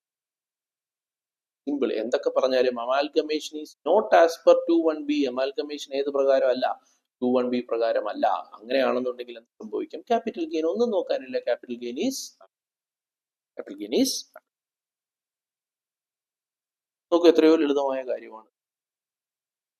ഇത് പലരും പഠിക്കാറില്ല. ഇതൊന്നും കാര്യമായിട്ട് എടുക്കാറില്ല. ഇതൊക്കെ ഈസി സംഭവങ്ങളാണ്. ഈസി എന്ന് വെച്ചാൽ കൺസെപ്റ്റ് മനസ്സിലാക്കി പഠിച്ചാൽ വളരെ ഈസി ആയിട്ടുള്ള കാര്യങ്ങളാണ്. പരീക്ഷയ്ക്ക് ചോദ്യം ചോദിച്ചിട്ടുണ്ടെന്നുണ്ടെങ്കിൽ ഒരു സംശയവും കൂടാതെ എഴുതി വെച്ചിട്ട് വരാം. ചില ആൾക്കാരൊക്കെ പറയാറുണ്ട്, അയ്യോ ക്വസ്റ്റ്യൻ പേപ്പർ കണ്ടിട്ടൊന്നും ആ കമ്പനി ഈ കമ്പനി അമാൽഗമേഷൻ ഒരു കാര്യമില്ല. കൃത്യമായ സെക്ഷൻ മനസ്സിലാക്കുക, സെക്ഷൻ 47 മനസ്സിലാക്കുക, 21B മനസ്സിലാക്കുക, ഇത് തമ്മിൽ ചേർത്ത് വയ്ക്കുക. അത് നമ്മൾ മനസ്സിലാക്കി കഴിഞ്ഞാൽ ആ കാര്യം ഈസി. നമുക്ക് ക്വസ്റ്റ്യൻ ചെയ്ത് നോക്കാം. ചെയ്യുമ്പോൾ നിങ്ങൾക്ക് മനസ്സിലാതെ എത്രത്തോളം ഈസി ആയിരുന്നു. ഈ അമാൽഗമേഷന്റെ ഭാഗമായിട്ട് നമുക്ക് രണ്ട് ട്രാൻസ്ഫർ അല്ല എന്ന് പറയുന്ന 47-അകത്തുള്ള രണ്ട് ക്ലോസ് കൂടി നമുക്ക് ഡിസ്കസ് ചെയ്യാനുണ്ട്. 47(6)AB അതുപോലെ തന്നെ 47(6)A.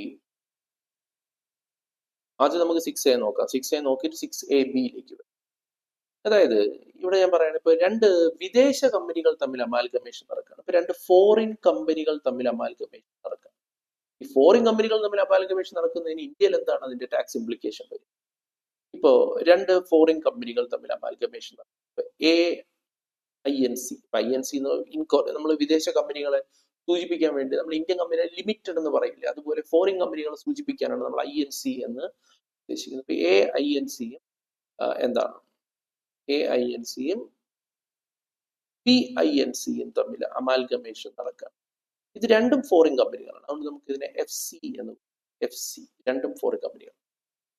ഇന്ത്യക്ക് പുറത്ത് നടക്കുന്ന രണ്ട് അമാൽഗമേഷൻ, രണ്ടുപേരും ഫോറിൻ കമ്പനി ആകുമ്പോൾ സ്വാഭാവികമായി നമുക്കറിയാം എന്താണ്, റെസിഡന്റ് ആവണമെങ്കിൽ അതിന്റെ പ്ലേസ് ഓഫ് എഫക്റ്റീവ് മാനേജ്മെന്റ് ഒക്കെ എവിടെ ആയിരിക്കണം? ഇന്ത്യയിലായിരിക്കും. പ്ലേസ് ഓഫ് എഫക്റ്റീവ് മാനേജ്മെന്റ് എല്ലാം പുറത്താണെന്നുണ്ടെങ്കിൽ സ്വാഭാവികമായി ഇവർ രണ്ടുപേരും എന്തായിരിക്കും? Non resident. തൽക്കാലം വിചാരിക്കും ഇവർ രണ്ടുപേരും നോൺ. അപ്പൊ US രണ്ട് കമ്പനികൾ തമ്മിൽ അമാൽഗമേറ്റ്. അതിൽ ഇന്ത്യയിൽ അതിന്റെ ടാക്സ് ഇംപ്ലിക്കേഷൻ വരുന്നത് എങ്ങനെയാണ് എന്നാണ് ചോദ്യം. ഇന്ത്യയിൽ അതിന്റെ ടാക്സ് ഇംപ്ലിക്കേഷൻ വരുന്നത് എങ്ങനെ വരും? എന്തുകൊണ്ടാണെന്ന് വെച്ചാൽ ഇപ്പൊ AINC എന്ന് പറയുന്നതാണ് നമ്മുടെ കഥയിലെ ആര്? അമാൽഗമേറ്റിംഗ്. BINC എന്ന് പറഞ്ഞാൽ നമ്മുടെ കഥയിലെ ആരാണ്? അമാൽഗമേറ്റർ. ഇപ്പോ നോക്കിയോ, നമ്മളിപ്പോ AINCയുടെ ബാലൻസ് ഷീറ്റ് നമ്മളൊന്ന് നോക്കും. AINCയുടെ ബാലൻസ് ഷീറ്റ് നമ്മളൊന്ന് പരിശോധിക്കും. നമ്മളിവിടെ ബാലൻസ് ഷീറ്റ് പെട്ടെന്ന് നിങ്ങൾക്ക് മനസ്സിലാകാൻ വേണ്ടി ഞാൻ ബാലൻസ് ഷീറ്റിൽ ഇതാ ഇവിടെ അസറ്റ് സൈഡ് മാത്രമേ ഞാനിവിടെ എടുക്കൂ. അസറ്റ് സൈഡ് ഞാൻ അസറ്റ് സൈഡ് എടുക്കുമ്പോൾ ഇവിടെ ധാരാളം അസറ്റ് ഉണ്ട് അല്ലെ. ഇവിടെ എന്തുണ്ടാവും? ഫിക്സഡ് അസറ്റ്സ് ഉണ്ടാകും, ഇൻവെസ്റ്റ്മെന്റ്സ് ഉണ്ടാകും, കറണ്ട് അസറ്റ്സ് ഉണ്ടാകും, ഇങ്ങനെ പല അസറ്റ്സും ഉണ്ടാകും. അപ്പൊ അമാൽഗമേഷൻ നടക്കുമ്പോൾ ഈ അസറ്റുകളെല്ലാം തന്നെ അവര് ആർക്ക് കൊടുക്കും? ഈ അസറ്റുകളെല്ലാം തന്നെ they will give to ആർക്കാണ്? BINC. ഇതെല്ലാം ആരിലേക്ക് പോകും? ഓക്കെ. അപ്പൊ അമാൽഗമേഷൻ നടക്കുമ്പോൾ മുഴുവൻ അസറ്റും ആരിലേക്ക് പോവാണ്? BINCയിലേക്ക്. അപ്പോ ഞാനിവിടെ പറഞ്ഞു ഇവർ ഇൻവെസ്റ്റ്മെന്റ് എന്ന് പറഞ്ഞൊരു സംഭവം നമ്മളിവിടെ പറഞ്ഞില്ലേ, ഇൻവെസ്റ്റ്മെന്റ്. ഞാനിവിടെ ഇൻവെസ്റ്റ്മെന്റിനെ ഞാൻ ഇങ്ങോട്ട് മാറ്റി എഴുതാണ്. ഇൻവെസ്റ്റ്മെന്റിന്റെ ഒരു സ്പ്ലിറ്റ് അപ്പ് പറയാണ്. ഇൻവെസ്റ്റ്മെന്റ് എടുത്തപ്പോ അതില് they have invested in shares of an Indian company. Shares of an investment എന്ന് പറഞ്ഞാൽ ഇപ്പോൾ ഫിക്സഡ് ഡെപ്പോസിറ്റ് ഒരു ഇൻവെസ്റ്റ്മെന്റ്, ഡിബഞ്ചർ ഒരു ഇൻവെസ്റ്റ്മെന്റ്, ഷെയർസ് ഒരു ഇൻവെസ്റ്റ്മെന്റ്, ഗവൺമെന്റ് സെക്യൂരിറ്റീസ് ഇൻവെസ്റ്റ്മെന്റ് ആണ്. ഇങ്ങനെ കുറെ ഇൻവെസ്റ്റ്മെന്റുകളുണ്ട്. അതിലെ ഒരു ഇൻവെസ്റ്റ്മെന്റ് എന്ന് പറഞ്ഞാൽ എന്താണ്? Shares of an company. അപ്പൊ നമുക്ക് അറിയാവുന്ന ഒരു കാര്യമാണ്, ഇന്ത്യൻ കമ്പനിയുടെ ഷെയർ എന്ന് പറഞ്ഞാൽ ഇന്ത്യയിൽ ലൊക്കേറ്റ് ചെയ്യുന്ന ഒരു അസറ്റ് അല്ലേ. ഇന്ത്യയിൽ ലൊക്കേറ്റ് ചെയ്യുന്ന ഒരു അസറ്റോ ഇന്ത്യയിൽ ലൊക്കേറ്റ് ചെയ്യുന്ന ഒരു റൈറ്റോ നമ്മൾ ഇന്ത്യക്ക് പുറത്ത് വെച്ച് ട്രാൻസ്ഫർ ചെയ്താൽ അത് സ്വാഭാവികമായി എന്തായി കണക്കാക്കും? Deemed to accrue or arise in India ആയിട്ട് കണക്കാക്കും. As per section 9 subsection 1 clause 1. 9 subsection 1 clause 1 പ്രകാരം അത് സ്വാഭാവികമായി എന്താണ്? Income deemed to accrue or arise in to accrue or arising ഇതൊക്കെ നമ്മൾ ഇന്റർനെറ്റിൽ പഠിക്കുന്ന കാര്യങ്ങളാണ്. ഇന്ത്യയിൽ അക്രൂ ചെയ്യുന്ന ഒരു വസ്തു, ഇന്ത്യയിൽ അക്രൂ ചെയ്യുന്ന ഒരു ക്യാപിറ്റൽ അസറ്റ്, അത് അസറ്റ് ആകാം, റൈറ്റ് ആകാം, എന്ത് വേണമെങ്കിലും ആകാം, അത് നമ്മൾ ട്രാൻസ്ഫർ ചെയ്താൽ അത് income accrued or arise in India ആയിട്ട് കണക്കാക്കും. ഇവിടെ ഇപ്പൊ സംഭവിച്ചതാണ്, BINCയുടെ ബാലൻസ് ഷീറ്റ് എടുത്തപ്പോൾ അതിൽ ഇൻവെസ്റ്റ്മെന്റ് ഉണ്ട്. അത് AINCയുടെ ബാലൻസ് ഷീറ്റ് എടുത്തപ്പോൾ അതിൽ ഇൻവെസ്റ്റ്മെന്റ് ഉണ്ട്. അമാൽഗമേഷന്റെ ഭാഗമായിട്ട് AINC അത് ആർക്ക് കൊടുക്കുകയാണ്? BINCക്ക് കൊടുക്കുകയാണ്. ഇൻവെസ്റ്റ്മെന്റ് എന്തൊക്കെയാണ് ഇൻവെസ്റ്റ്മെന്റ് നോക്കിയപ്പോൾ അത് shares of an Indian company. അപ്പൊ ഇന്ത്യയിലുള്ള ഒരു കമ്പനിയുടെ അസറ്റ് കൂടി AINC BINC കൊടുക്കുകയാണ്.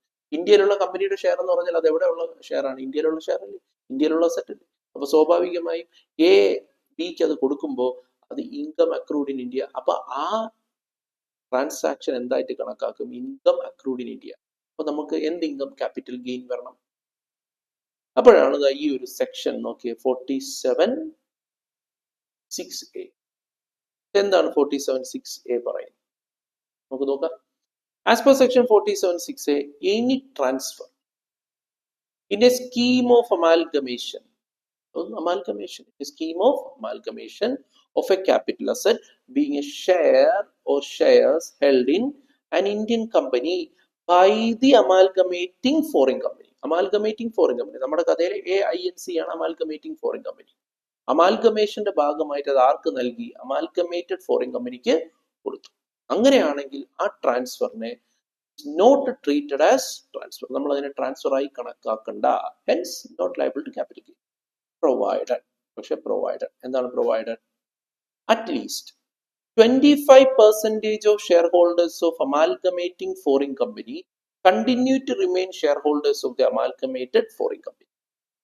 ഈ അമാൽഗമേറ്റിംഗ് കമ്പനിയിലെ 25% ഷെയർ ഹോൾഡേഴ്സ് അമാൽഗമേറ്റഡ് ഫോറിൻ കമ്പനിയിൽ എന്തായി മാറണം? ഷെയർ ഹോൾഡർ ആയിട്ട് മാറണം. ആൻഡ് സച്ച് ട്രാൻസ്ഫർ എന്ന് മാത്രമല്ല, സച്ച് ട്രാൻസ്ഫർ, ആ കൈമാറ്റം, does not attract tax on capital gains in the country in which the amalgamating company is incorporated. Amalgamating company ഇപ്പൊ നമ്മൾ നേരത്തെ പറഞ്ഞതുപോലെ യു എസിലാണുള്ളത്. ഈ കൈമാറ്റത്തിന് യു എസിൽ ടാക്സ് വരാനും പാടില്ല, ടാക്സ് ലൈബിലിറ്റി ഈ കൈമാറ്റത്തിന് യു എസിൽ ടാക്സ് ലൈബിലിറ്റി വരാനും പാടില്ല. Such a transfer does not attract tax on capital gain the country in which amalgamating company is incorporated. Amalgamating company ഇൻകോർപ്പറേറ്റ് ചെയ്തിരിക്കുന്ന രാജ്യത്ത് ഈ ഇടപാടിന് എന്ത് വരാനും പാടില്ല, ടാക്സ് വരാനും. ഈ രണ്ട് ക്രൈറ്റീരിയയും ഒത്തു വന്നാൽ നമുക്ക് ധൈര്യമായിട്ട് പറയാം എന്താണ് ആ ഇടപാട് എന്തല്ല, ട്രാൻസ്ഫർ അല്ല.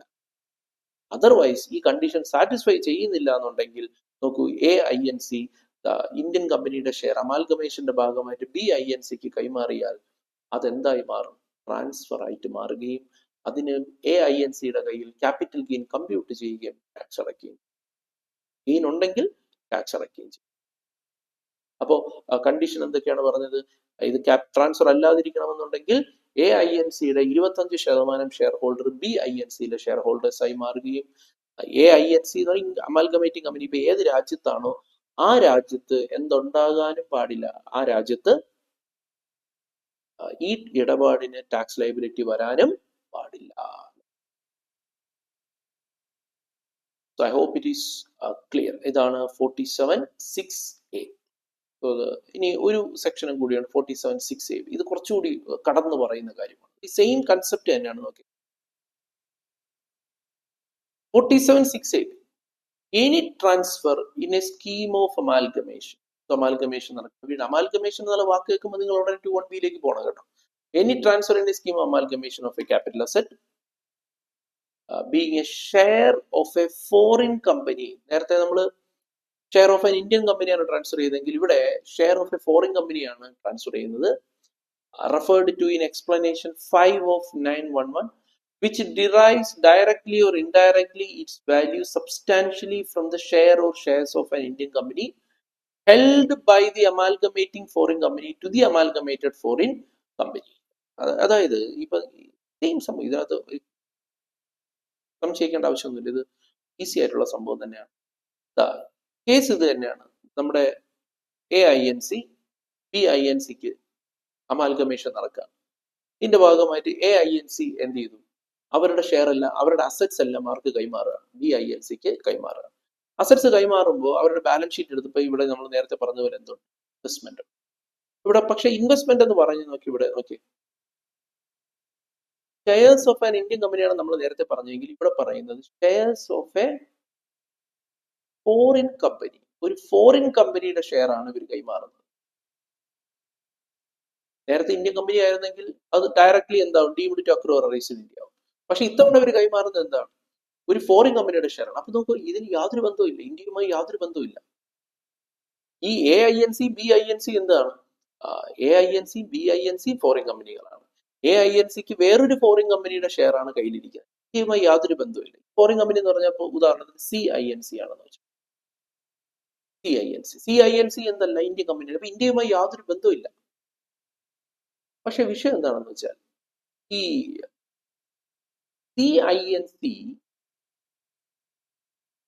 എന്ത് ചെയ്യുന്നു, INC holding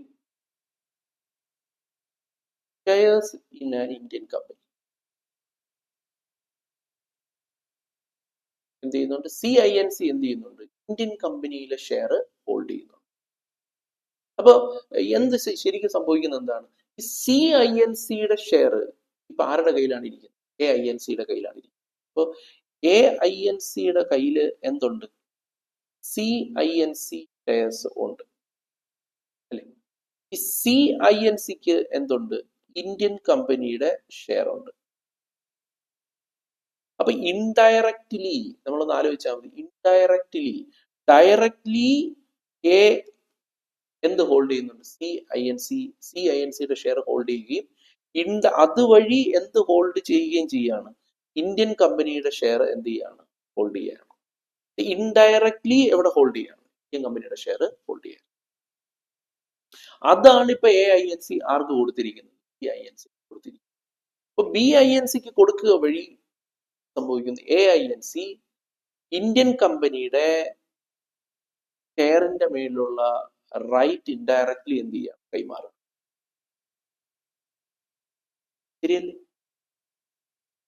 AINC CINCയുടെ share hold ചെയ്യുന്നു, CINC ഇന്ത്യൻ കമ്പനിയുടെ ഷെയർ ഹോൾഡ് ചെയ്യുന്നു. അപ്പൊ സ്വാഭാവികമായും AINCക്ക് ഇന്ത്യൻ കമ്പനിയുടെ ഷെയറിന്റെ മേളിൽ എന്ത് കിട്ടുകയാണ്, ഒരു റൈറ്റ് കിട്ടുകയാണ്.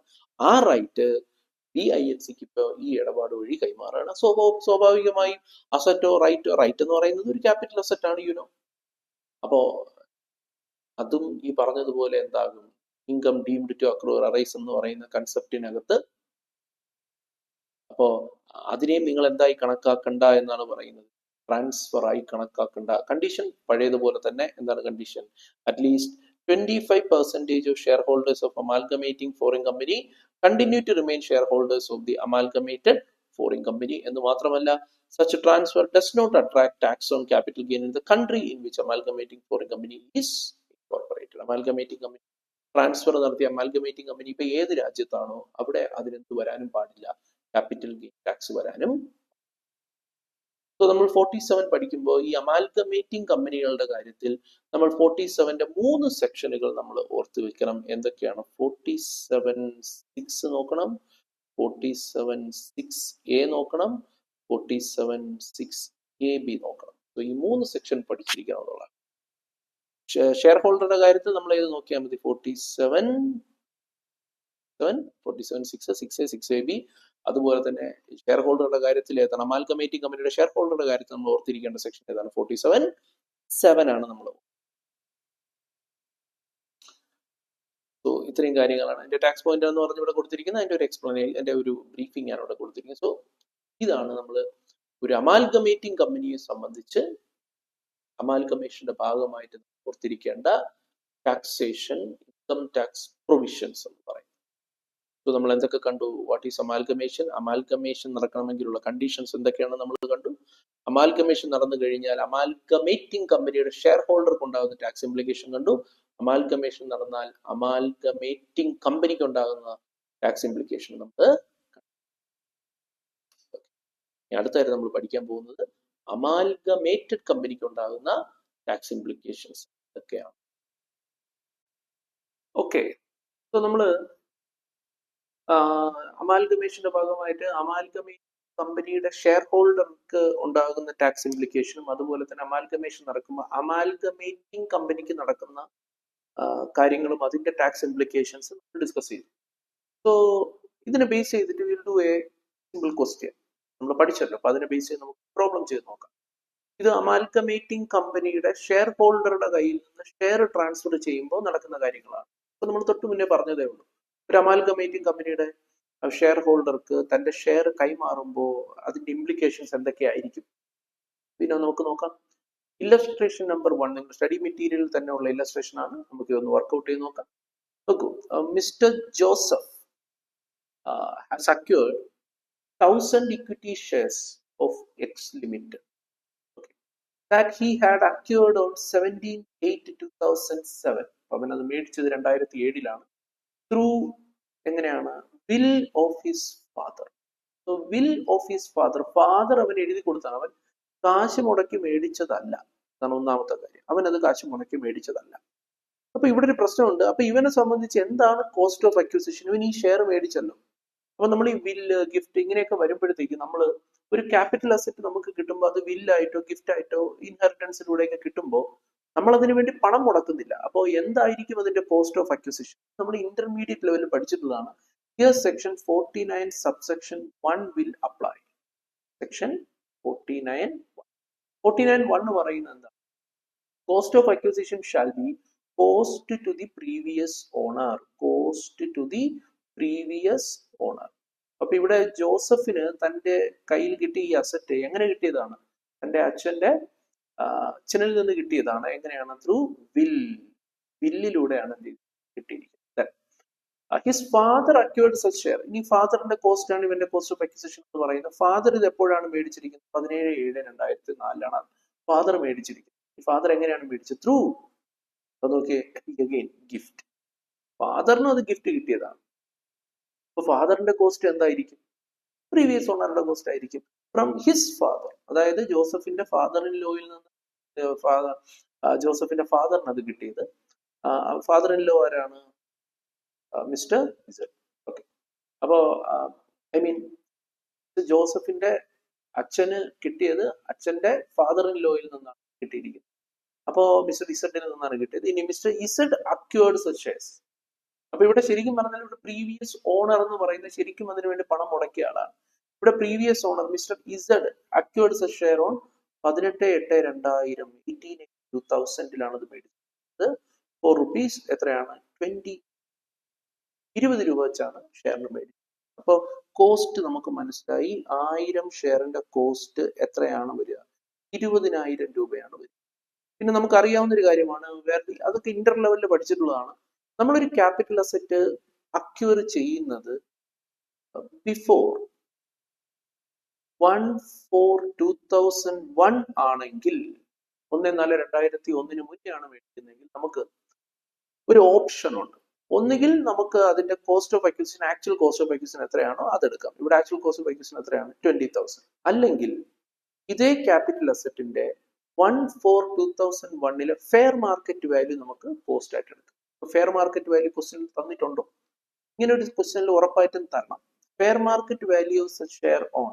ഇവിടെ പല ദിവസങ്ങളിലെ ഫെയർ മാർക്കറ്റ് വാല്യൂ തന്നിട്ടുണ്ട്. നമുക്ക് നോക്കാം, അതൊക്കെ ആവശ്യമാണെങ്കിൽ എടുക്കാം. പക്ഷെ ഇതിലെ ഒരു ഫെയർ മാർക്കറ്റ് വാല്യൂ നമുക്ക് ഇവിടെ ആവശ്യമുണ്ട്. അതേതാണ്? 1/4/2001 ഫെയർ മാർക്കറ്റ് വാല്യൂ എത്രയുണ്ട്? 18. 1/4/2001 ഫെയർ മാർക്കറ്റ് വാല്യൂ എടുത്താൽ കോസ്റ്റ് എത്രയാകും? 1000 × 18. ഇപ്പൊ എത്രയാവും? 18,000. നമുക്ക് ഫെയർ മാർക്കറ്റ് വാല്യൂ, നിങ്ങൾ തന്നെ പറ, ഫെയർ മാർക്കറ്റ് വാല്യൂ എടുക്കേണ്ട ആവശ്യമുണ്ടോ? ഇവിടെ ഫെയർ മാർക്കറ്റ് വാല്യൂ എടുക്കേണ്ട ആവശ്യമുണ്ടോ? ഒന്ന് ആലോചിച്ച് നോക്കിയാൽ മതി. എടുക്കേണ്ട ആവശ്യം ഇല്ല. വൈ? കാരണം നമ്മുടെ ഒറിജിനൽ കോസ്റ്റ് തന്നെ അതിനേക്കാൾ കൂടുതലല്ലേ? 20,000 അല്ലേ? 18,000 കൂടുതൽ. സോ നമുക്ക് അത് തന്നെ എടുത്താൽ മതി. ഇത് നിങ്ങൾ 1/4/2001 ഫെയർ മാർക്കറ്റ് വാല്യൂ തന്നെ എടുക്കണമെന്നല്ല പറയുന്നത്. It's given to you. It's an option given to you. You could either take actual or fair market value as 1/4/2001. So ഇവിടെ മിസ്റ്റർ ജോസഫ് ഏത് ഓപ്റ്റ് ചെയ്യുന്നതാണ് നല്ലത്? അവന്റെ പ്രീവിയസ് ഓണറുടെ കോസ്റ്റ് തന്നെ ഓപ്റ്റ് ചെയ്യുന്നതായിരിക്കും നല്ലത്. ഇനി എന്ത് സംഭവിച്ചു? ഓക്കെ, അപ്പോൾ ജോസഫിന് അത് എങ്ങനെ കിട്ടി എന്നുള്ളത് മനസ്സിലായി. ജോസഫിനെ സംബന്ധിച്ച് കോസ്റ്റ് ഓഫ് അക്വിസിഷൻ എന്താണെന്നുള്ള കാര്യവും മനസ്സിലായി. ഈ ജോസഫിന്റെ ഹോൾഡിംഗ് പീരീഡ് എന്ന് പറഞ്ഞാൽ അപ്പൊ ഏത് മുതൽ എടുക്കും? അതൊരു ചോദ്യം കൂടിയുണ്ട്. ജോസഫിന്റെ ഹോൾഡിംഗ് പീരീഡ് എന്ന് പറയുന്നത് പ്രീവിയസ് ഓണറുടെ ഹോൾഡിംഗ് പീരീഡ് തൊട്ടെടുക്കാം. പ്രീവിയസ് ഓണറുടെ ഹോൾഡിംഗ് പീരീഡ് എന്ന് പറഞ്ഞാൽ ഇവിടെ പ്രീവിയസ് ഓണർ എന്നാണ് മേടിച്ചിരിക്കുന്നത്? ഫാദർ ഇൻ ലോ അക്വയർ ചെയ്തിരിക്കുന്ന 2000 അല്ലേ? യെസ്, ജോസഫിന്റെ അച്ഛന്റെ ഫാദർ അല്ലോ. അപ്പൊ ലോ മേടിച്ചിരിക്കുന്നത് 2000-ലാണ്. അപ്പൊ അങ്ങനെ വരുമ്പോ അത് മുതൽ ജോസഫിന് തന്റെ ഇതിന്റെ കോസ്റ്റ് ഓഫ് അക്വിസിഷൻ എടുക്കാം. സോ ഡെഫിനറ്റ്ലി ജോസഫിനെ സംബന്ധിച്ച് ഇതിപ്പോ എന്തായിരിക്കും? ലോങ് ടേം ക്യാപിറ്റൽ അസറ്റ് ആയി കഴിയും. ഇനി എന്താണ് കഥ? On 31/3/2013, 31/3/2013, 31/3/2013, X limited amalgamated with Y limited. X limited Y limited ആയിട്ട് അമാൽഗമേറ്റഡ് ആയി. And amalgamated company issued 3 equity share for every 2 equity shares of amalgamating company. Amalgamated company 2 share hold ചെയ്യുന്നവർക്ക്, amalgamating കമ്പനിയിൽ 2 share hold ചെയ്യുന്നവർക്ക് 3 share കൊടുത്തു. ഇവിടെ നമ്മുടെ ജോസഫിന് എത്ര ഷെയർ ഉണ്ട്? 1000 ഷെയർ ഉണ്ട്. അപ്പൊ പകരം എത്ര കിട്ടിയിട്ടുണ്ടാകും? 2 ഷെയർ ഹോൾഡ് ചെയ്യുന്നവർക്ക് 3 കിട്ടിയെങ്കിൽ ഇപ്പോൾ എത്ര കിട്ടിയിട്ടുണ്ടാകും? 1500 ഷെയർസ് കിട്ടിയിട്ടുണ്ടാകും. അതാണ് നമ്മൾ പറഞ്ഞത്. പകരം എന്ത് കിട്ടി? ജോസഫിന് തന്റെ കയ്യിലിരിക്കുന്ന, അമാൽഗമേഷൻ ആകുമ്പോൾ സ്വാഭാവികമായി എക്സ് ലിമിറ്റഡിന്റെ ഷെയർ കൈമാറേണ്ടി വരും. അങ്ങനെ കൈമാറുമ്പോൾ പകരം എന്ത് കിട്ടുകയാണ്? അമാൽഗമേറ്റഡ് കമ്പനിയുടെ വൈ ലിമിറ്റഡിന്റെ ഷെയർ ഇങ്ങോട്ട് കിട്ടുകയാണ്. അപ്പൊ നമ്മൾ ഓൾറെഡി പഠിച്ചു കഴിഞ്ഞു. അതിനെ നമ്മൾ എന്തായി കണക്കാക്കണ്ട? It shall not be treated as transfer. Section 47(7) നമ്മൾ കണ്ടതാണ്. ഒരു അമാൽഗമേറ്റിംഗ് കമ്പനിയുടെ ഷെയർ ഹോൾഡർ തന്റെ കയ്യിലിരിക്കുന്ന ഷെയർ ട്രാൻസ്ഫർ, അമാൽഗമേഷന്റെ ഭാഗമായിട്ട് ട്രാൻസ്ഫർ ചെയ്യുമ്പോൾ പകരം കിട്ടുന്നത് അമാൽഗമേറ്റഡ് കമ്പനിയുടെ ഷെയർ ആണെങ്കിൽ ഈ ട്രാൻസ്ഫറിനെ നമ്മൾ ട്രാൻസ്ഫർ ആയി കണക്കാക്കില്ല. അതുകൊണ്ട് തന്നെ ഇത് നമ്മുടെ 1000 ഷെയർ ട്രാൻസ്ഫർ ചെയ്തിട്ട് പകരം എത്ര കിട്ടി? 1500 ഷെയർ കിട്ടി. 1000 ഷെയർ കൊടുത്ത് പകരം 1500 ഷെയർ കിട്ടി. ഇതൊരിക്കലും എന്തല്ല? ട്രാൻസ്ഫർ അല്ല. അപ്പൊ ക്യാപിറ്റൽ ഗെയിൻ കമ്പ്യൂട്ട് ചെയ്യേണ്ട ആവശ്യമില്ല. അമാൽഗമേഷന്റെ ഭാഗമായിട്ട് ഈ 1000 ഷെയർ കൊടുത്തത് ട്രാൻസ്ഫർ അല്ല. അതുകൊണ്ട് ക്യാപിറ്റൽ ഗെയിൻ കമ്പ്യൂട്ട് ചെയ്യേണ്ട കാര്യമില്ല മിസ്റ്റർ ജോസഫിന്റെ കയ്യിൽ. ഇനി തുടർന്ന് പറയാണ്, ഇപ്പോ ജോസഫിന്റെ കയ്യിൽ എത്ര ഷെയർ ആയി? 1500 ഷെയർ. നമ്മൾ പഠിച്ചൊരു കാര്യമുണ്ട്. ഈ 1500 ഷെയറിന്റെ കോസ്റ്റ് എന്തായിരിക്കും? നമ്മൾ അങ്ങോട്ട് കൊടുത്ത ഷെയറിന്റെ കോസ്റ്റ് തന്നെയാണ് ഇങ്ങോട്ട് കിട്ടിയ ഷെയറിന്റെ കോസ്റ്റ്. അങ്ങോട്ട് 1000 ഷെയർ കൊടുത്തപ്പോൾ പകരം നമുക്ക് ഇങ്ങോട്ട് എന്ത് കിട്ടി? 1500 ഷെയർ കിട്ടി. അപ്പൊ ഈ കിട്ടിയ 1500 ഷെയറിന്റെ കോസ്റ്റ് എന്ത് തന്നെ ആയിരിക്കണം? 20,000 തന്നെ ആയിരിക്കണം. അതിന് മാറ്റം വരില്ല. അതിലൊരിക്കലും മാറ്റം വരില്ല. അങ്ങോട്ട് ഷെയറിന്റെ കോസ്റ്റിൽ ഒരിക്കലും മാറ്റം വരില്ല, എണ്ണത്തിൽ മാറ്റം വരാം. പക്ഷെ അങ്ങോട്ട് 1000 കൊടുത്ത് ഇങ്ങോട്ട് 1000 തന്നെ കിട്ടണമെന്നുണ്ടോ? ഇല്ല. ചിലപ്പോൾ 10,000 കിട്ടും, ചിലപ്പോൾ 1,00,000 കിട്ടും, ചിലപ്പോൾ 1 കിട്ടും, എന്ത് വേണമെങ്കിലും ആവാം. പക്ഷെ അങ്ങോട്ട് കൊടുത്ത 1000ത്തിന്റെ അതേ കോസ്റ്റ് തന്നെ ആയിരിക്കും ഇങ്ങോട്ട് കിട്ടിയ ഷെയർ, അത് എത്രയോ ആവട്ടെ, ഇങ്ങോട്ട് കിട്ടിയ ഷെയറിന്റെ കോസ്റ്റ്. സോ ഇവിടെ ഇങ്ങോട്ട് കിട്ടിയ 1500 ഷെയറിന്റെ കോസ്റ്റ് എത്രയാണ്? 20,000. ഇനി എന്ത് സംഭവിച്ചു? On 2/4/2023, Mr. Joseph sold 1,000 shares of Y Limited to one of his friends for ₹75 each. ഇനി ജോസഫ് എന്ത് ചെയ്തു? ഇതിലെ 1500 ഷെയറിൽ നിന്ന് അവനൊരു 1000 ഷെയർ പിക്ക് ചെയ്ത് അവന്റെ ഫ്രണ്ടിന് വിറ്റു. എത്ര രൂപയ്ക്ക് വിറ്റു? 75 റുപ്പീസിന് വിറ്റു. സോ 1000 ഷെയർ വിൽക്കുക വഴി അവൻ ഒരു ഷെയർ 75 രൂപ വെച്ച് കിട്ടി. ഇത് ട്രാൻസ്ഫർ ആണോ? ഇത് ഉറപ്പായിട്ടും ട്രാൻസ്ഫർ ആണ്. ഇത് വിൽപ്പനയല്ലേ? ഇത് വിൽപ്പനയാണ്, സെയിലാണ് നടന്നിരിക്കുന്നത്. സോ ഈ സെയിൽ ഉറപ്പായിട്ടും ട്രാൻസ്ഫർ ആണ്. ഇത് നമുക്ക് ക്യാപിറ്റൽ ഗെയിൻ കമ്പ്യൂട്ട് ചെയ്യണം. ഇത് എപ്പോഴാണ് ട്രാൻസ്ഫർ ചെയ്തിരിക്കുന്നത്? ഓൺ 2/4/2023 എന്ന് പറയുമ്പോൾ ഇത് ഏത് പ്രീവിയസ് ഇയർ ആണ്? Previous year 2023-24, assessment year 2024-25. So 24-25 assessment ഇയറിലത്തേക്ക് നമ്മൾ എന്ത് കമ്പ്യൂട്ട് ചെയ്യേണ്ടി വരും? ക്യാപിറ്റൽ ഗെയിൻ കമ്പ്യൂട്ട് ചെയ്യേണ്ടി വരും. സോ നമുക്കിപ്പോ എല്ലാ വിവരങ്ങളും നമ്മുടെ കൈവശമുണ്ട്. എന്തൊക്കെ വിവരങ്ങളാണ്? നമുക്കിപ്പോ അമാൽഗമേറ്റഡ് കമ്പനിയുടെ 1500 ഷെയറിൽ നിന്ന് 1000 ഷെയർ ആണ് വിൽക്കുന്നത്. സോ അതിന്റെ ഫുൾ വാല്യൂ കൺസിഡറേഷൻ എത്രയായിരിക്കും? 1000 × 75 75,000. കോസ്റ്റ് എന്താണ്? നമുക്ക് 1500 ഷെയർ ഇങ്ങോട്ട് കിട്ടിയ അതിന്റെ കോസ്റ്റ് 20,000 ആണ്. അപ്പൊ അതിൽ നിന്ന് 1000 ഷെയർ ആണ് വിറ്റത്. 1500 ഷെയറിന്റെ കോസ്റ്റ് 20,000 ആണെങ്കിൽ അതിൽ 1000 ഷെയറിന്റെ കോസ്റ്റ് എന്തായിരിക്കും? അത് പ്രൊപ്പോർഷനേറ്റ് ആയിട്ട് നമ്മൾ കണ്ടുപിടിച്ചു. പിന്നെ നമുക്ക് ജസ്റ്റ് നോക്കാം. 1500 ഷെയറിന്റെ കോസ്റ്റ് എത്രയാണ് പറഞ്ഞത്? 20,000 രൂപയാണ്. അപ്പൊ പെർ ഷെയർ ഒരു ഷെയറിന്റെ കോസ്റ്റ് എത്ര വരും? 20,000 ഡിവൈഡഡ് ബൈ 1500 ചെയ്ത് നോക്കുക. 20,000 ഡിവൈഡഡ് ബൈ 1500 ചെയ്ത് നമുക്ക് നോക്കിയാലോ. 20,000 ഡിവൈഡ് ബൈ 1500 എത്ര വരുന്നുണ്ട് നോക്കാം. 20,000 ഡിവൈഡഡ് ബൈ 1,500, 13.33. ഇതിൽ നിന്ന് 1000 ഷെയർ അല്ലേ വിറ്റത്. സോ വിറ്റ 1000 ഷെയറിന്റെ കോസ്റ്റ് എന്തായിരിക്കും? 13.33 into 1000 into 1000. അപ്പൊ എത്രയായിരിക്കും? 13,033 രൂപ കോസ്റ്റ് ഉള്ള ഷെയർ ആണ് ഇപ്പൊ എന്ത് ചെയ്തിരിക്കുന്നത്? വിറ്റിരിക്കുന്നത്. ഓക്കെ, ശരി. അപ്പൊ ഇനി നമുക്ക് ലോങ് ടേം ആണ്. അപ്പൊ നമുക്ക് ഇതിന് ഇൻഡെക്സേഷൻ ചെയ്യാം. അപ്പൊ ഇനി ഒരു കാര്യം കൂടി നമ്മൾ പഠിച്ചിട്ടുണ്ട്. ഇത് ലോങ് ടേം ആണ് എന്നൊക്കെ ഉള്ള കാര്യം നമുക്ക് മനസ്സിലായി. ഇൻഡെക്സേഷൻ എന്ന് മുതലായിരിക്കും നമുക്ക് കിട്ടുക? അത് അമാൽഗമേറ്റിംഗ് കമ്പനിയുടെ ഷെയർ നമ്മുടെ കയ്യിൽ എന്ന് വന്നോ അന്ന് മുതലല്ല നമുക്ക് ഇൻഡെക്സേഷൻ കിട്ടുക. അമാൽഗമേറ്റഡ് കമ്പനിയുടെ ഷെയർ എന്നാണോ നമുക്ക് കിട്ടുക, അതായത് ഈ 1500 ഷെയർ നമുക്ക് ഏത് വർഷമാണോ കിട്ടുന്നത് ആ വർഷം മുതലേ നമുക്ക് അമാൽഗമേഷന്റെ ഇൻഡെക്സേഷൻ ക്ലെയിം ചെയ്യാനായിട്ട്, ഈ long term capital gain indexation claim ചെയ്യാനായിട്ട് നമുക്ക് സാധിക്കും. നമ്മളത് കൃത്യമായ നോട്ടിൽ നേരത്തെ പറഞ്ഞതാണ്. നമുക്ക് കയ്യിൽ ഇത് കിട്ടുന്ന എന്ന് മുതലാണ് 31/3/2013 ആണ് നമുക്ക് എന്ത് ചെയ്യുന്നത്? പുതിയ ഷെയർ നമുക്ക് കിട്ടുന്നത്. അപ്പോ ഇത് ഏത് വർഷമാണ്? 31/3/2013 ആകുമ്പോഴത്തേക്ക് അത് ഏത് വർഷമാണ്? 2012-13 CII ആണ് നമുക്ക് നോക്കേണ്ടത്. അപ്പോൾ 2012-13 CII നമുക്ക് നോക്കാം. 2012-13 CII നമുക്ക് നോക്കിയാലോ.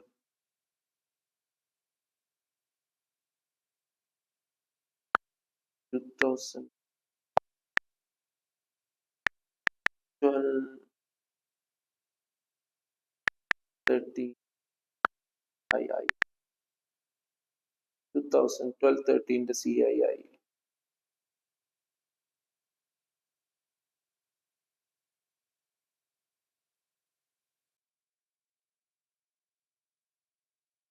2012-13 CII. given here 2012-13 2001-2 മുതലുള്ളത് കാണാം. 1 2 2 3 3 4 4 5 5 6 6 7 7 8 8 9 10 10 10 11 11 12 12 13 200 200 ആണ് 2012-13 CII. 2012-13 CII 2012-13 CII 200 ആണ്. ഓക്കെ, നമ്മൾ ട്രാൻസ്ഫർ നടന്നിരിക്കുന്നത് ഏത് വർഷമാണ്? 2023-24. 2023-24 CII കൂടി അവൈലബിൾ ആണോ നോക്കാം. 2023-24 CII ഇവിടെ 22-23 വരെയാണ് തന്നിട്ടുള്ളത്, അവൈലബിൾ ആയിട്ടുള്ളത്. ഓക്കെ, അത് ഞാൻ പറയാം. 2022-23 348 ആണ്. 2023-24 348. നമുക്ക് ക്യാപിറ്റൽ ഗെയിൻ ഒന്ന് കമ്പ്യൂട്ട് ചെയ്ത് നോക്കാം. ക്യാപിറ്റൽ ഗെയിൻ നമുക്കൊന്ന് വർക്ക്ഔട്ട് ചെയ്ത് നോക്കാം. Full value of consideration, full value of consideration എത്ര വരുന്നുണ്ട്? 1000 into 75 എത്ര വരുന്നുണ്ട്? 55,000 പ്ലസ് ബ്രോക്കറേജ് ഒന്നും കൊടുത്തതായിട്ടൊന്നും നമുക്ക് പറയുന്നില്ല. എക്സ്പെൻസസ് ഓൺ ട്രാൻസ്ഫർ ഒന്നും ഉള്ളതായിട്ട് അറിയില്ല. സോ നെറ്റ് കൺസിഡറേഷൻ എത്ര വരുന്നുണ്ട്? Yes, it is 75,000 only, less indexed cost of acquisition, less indexed cost of acquisition. പിന്നെ ഇതൊരു ലിസ്റ്റഡ് കമ്പനി ആണ് എന്നൊന്നും പറയുന്നില്ല. ലിസ്റ്റഡ് കമ്പനി ആണെങ്കിൽ നമുക്ക് ഇൻഡെക്സേഷൻ കിട്ടത്തില്ല. ലിസ്റ്റഡ് കമ്പനി കമ്പ്യൂട്ട് ചെയ്യുന്ന സമയത്ത് 112A വരും. അവിടെ നമുക്ക് ഇൻഡെക്സേഷൻ നമുക്ക് അവൈലബിൾ അല്ല. അപ്പൊ ഇവിടെ കോസ്റ്റ് ഓഫ് അക്വിസിഷൻ നമുക്ക് എത്രയാണ് എടുക്കുക? കോസ്റ്റ് ഓഫ് അക്വിസിഷൻ നമുക്ക് എങ്ങനെയാണ് കണ്ടുപിടിക്കുക?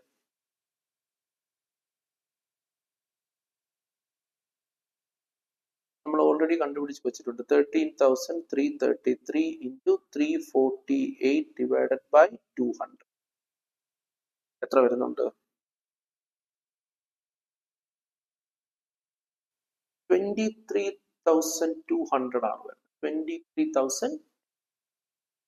സോ അങ്ങനെ വരുമ്പോൾ 75,000 minus 23,200 ചെയ്യുമ്പോൾ എത്ര വരുന്നുണ്ട്? 51,800.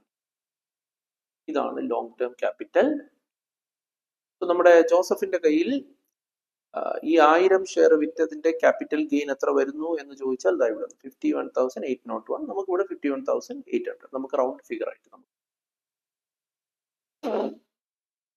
ഇതാണ് ഇതിന്റെ ആൻസർ. ഈ രീതിയിലാണ് നമ്മൾ ചെയ്യുക. അപ്പൊ ഇതിനകത്ത് നമ്മൾ ശ്രദ്ധിക്കേണ്ടതായിട്ടുള്ള ഒരു കാര്യം ഇത്ര ഉണ്ടായിരുന്നുള്ളൂ. ജോസഫിനെ സംബന്ധിച്ചിടത്തോളം ജോസഫിന് പാരന്റിൽ നിന്നാണ്, അച്ഛനിൽ നിന്ന് കിട്ടി. അച്ഛനത് എങ്ങനെ കിട്ടി?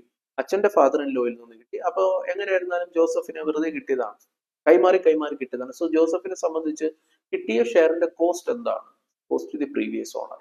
അത് ഇവിടെ ഒരു ഷെയറിന് 20 രൂപ. പിന്നെ അത് 2001 മുന്നേ ആയതുകൊണ്ട് നമുക്ക് വേണമെങ്കിൽ 2001 ഫെയർ മാർക്കറ്റ് വാല്യൂ എടുക്കാം. പക്ഷെ ഇവിടെ 2001 ഫെയർ മാർക്കറ്റ് വാല്യൂ എടുക്കുന്നത് നമുക്ക് ഫേവറബിൾ ആയിരിക്കില്ല. അതുകൊണ്ട് നമ്മളത് എടുത്തില്ല. ഇനി നമ്മൾ എന്ത് ചെയ്തു? നമ്മൾ ഹോൾഡ് ചെയ്തിരുന്ന ഷെയർ ആ കമ്പനി മറ്റൊരു കമ്പനിയുമായി അമാൽഗമേഷൻ. അപ്പോൾ നമ്മുടെ ഷെയർ നമ്മൾ ട്രാൻസ്ഫർ ചെയ്തു. പക്ഷെ അത് ട്രാൻസ്ഫർ ആയി കണക്കാക്കില്ല by virtue of section 47 clause 7. പകരം നമുക്ക് അമാൽഗമേറ്റഡ് കമ്പനിയുടെ ഷെയർ കിട്ടി. ഈ അമാൽഗമേറ്റഡ് കമ്പനിയുടെ ഷെയർ എന്ന് പറയുന്നത് നമ്മൾ 1000 കൊടുത്തപ്പോൾ 1500 ആയിട്ട് കിട്ടി. അപ്പൊ ഈ കിട്ടിയ ഷെയറിന്റെ കോസ്റ്റ് എന്താണ്? അത് നമുക്ക് കൊടുത്ത ഷെയറിന്റെ കോസ്റ്റ് തന്നെയാണ് കിട്ടിയ ഷെയറിന്റെ കോസ്റ്റ്. 1500 ഷെയർ കിട്ടിയ അതിന്റെ കോസ്റ്റ് എത്രയാണ്? 20,000 രൂപ തന്നെയാണ്. അതിൽ നിന്ന് 1000 ഷെയർ വിറ്റു. 1500 ഷെയറിന്റെ കോസ്റ്റ് 20,000 ആണെങ്കിൽ അതിൽ 1000 ഷെയറിന്റെ കോസ്റ്റ് എത്രയായിരിക്കും? നമ്മൾ കണ്ടുപിടിച്ച് 13,330. അതിന് നമ്മൾ പിന്നീട് വിൽക്കുമ്പോൾ അതിന് ഇൻഡെക്സ് ചെയ്യുക. അത് ഏത് വർഷം വിൽക്കുന്നു, അത് കിട്ടിയത് ഏത് വർഷം എന്നുള്ളത് നോക്കിയിട്ട് ഇൻഡെക്സ് ചെയ്ത് നമ്മൾ ക്യാപിറ്റൽ ഗെയിൻ കമ്പ്യൂട്ട് ചെയ്തു. ഇത്രയേ സംഭവിച്ചിട്ടുള്ളൂ. സോ വളരെ സിമ്പിൾ ആയിട്ടുള്ള ഒരു ക്വസ്റ്റ്യൻ ആയിരുന്നു. നമുക്ക് ഇതിന്റെ ആൻസർ. സോ അമാൽഗമേഷന്റെ ഭാഗമായിട്ട് അമാൽഗമേറ്റിംഗ് കമ്പനിയുടെ കയ്യിലും അതുപോലെ തന്നെ അമാൽഗമേറ്റിംഗ് കമ്പനിയുടെ ഷെയർ ഹോൾഡറുടെ കയ്യിലും ഉണ്ടാകുന്ന ടാക്സിന്റെ ഇംപ്ലിക്കേഷൻസ് എന്തൊക്കെയാണെന്നുള്ളതാണ് നമ്മളിപ്പോൾ ഇവിടെ കണ്ടത്. Now we are moving on to study the tax implication in the hands of amalgamated company. അമാൽഗമേഷനിലൂടെ അമാൽഗമേറ്റഡ് കമ്പനിക്ക് ഒരുപാട് ഗുണങ്ങൾ ഉണ്ടാവുന്നുണ്ട്. എന്തൊക്കെയാണ് ഗുണങ്ങൾ? അതുപോലെ തന്നെ അവരുടെ കയ്യിൽ ടാക്സ് കമ്പ്യൂട്ട് ചെയ്യുമ്പോൾ ശ്രദ്ധിക്കേണ്ട കാര്യങ്ങൾ എന്തൊക്കെയാണ്? ഈ വക കാര്യങ്ങളാണ് പഠിക്കാനുള്ളത്.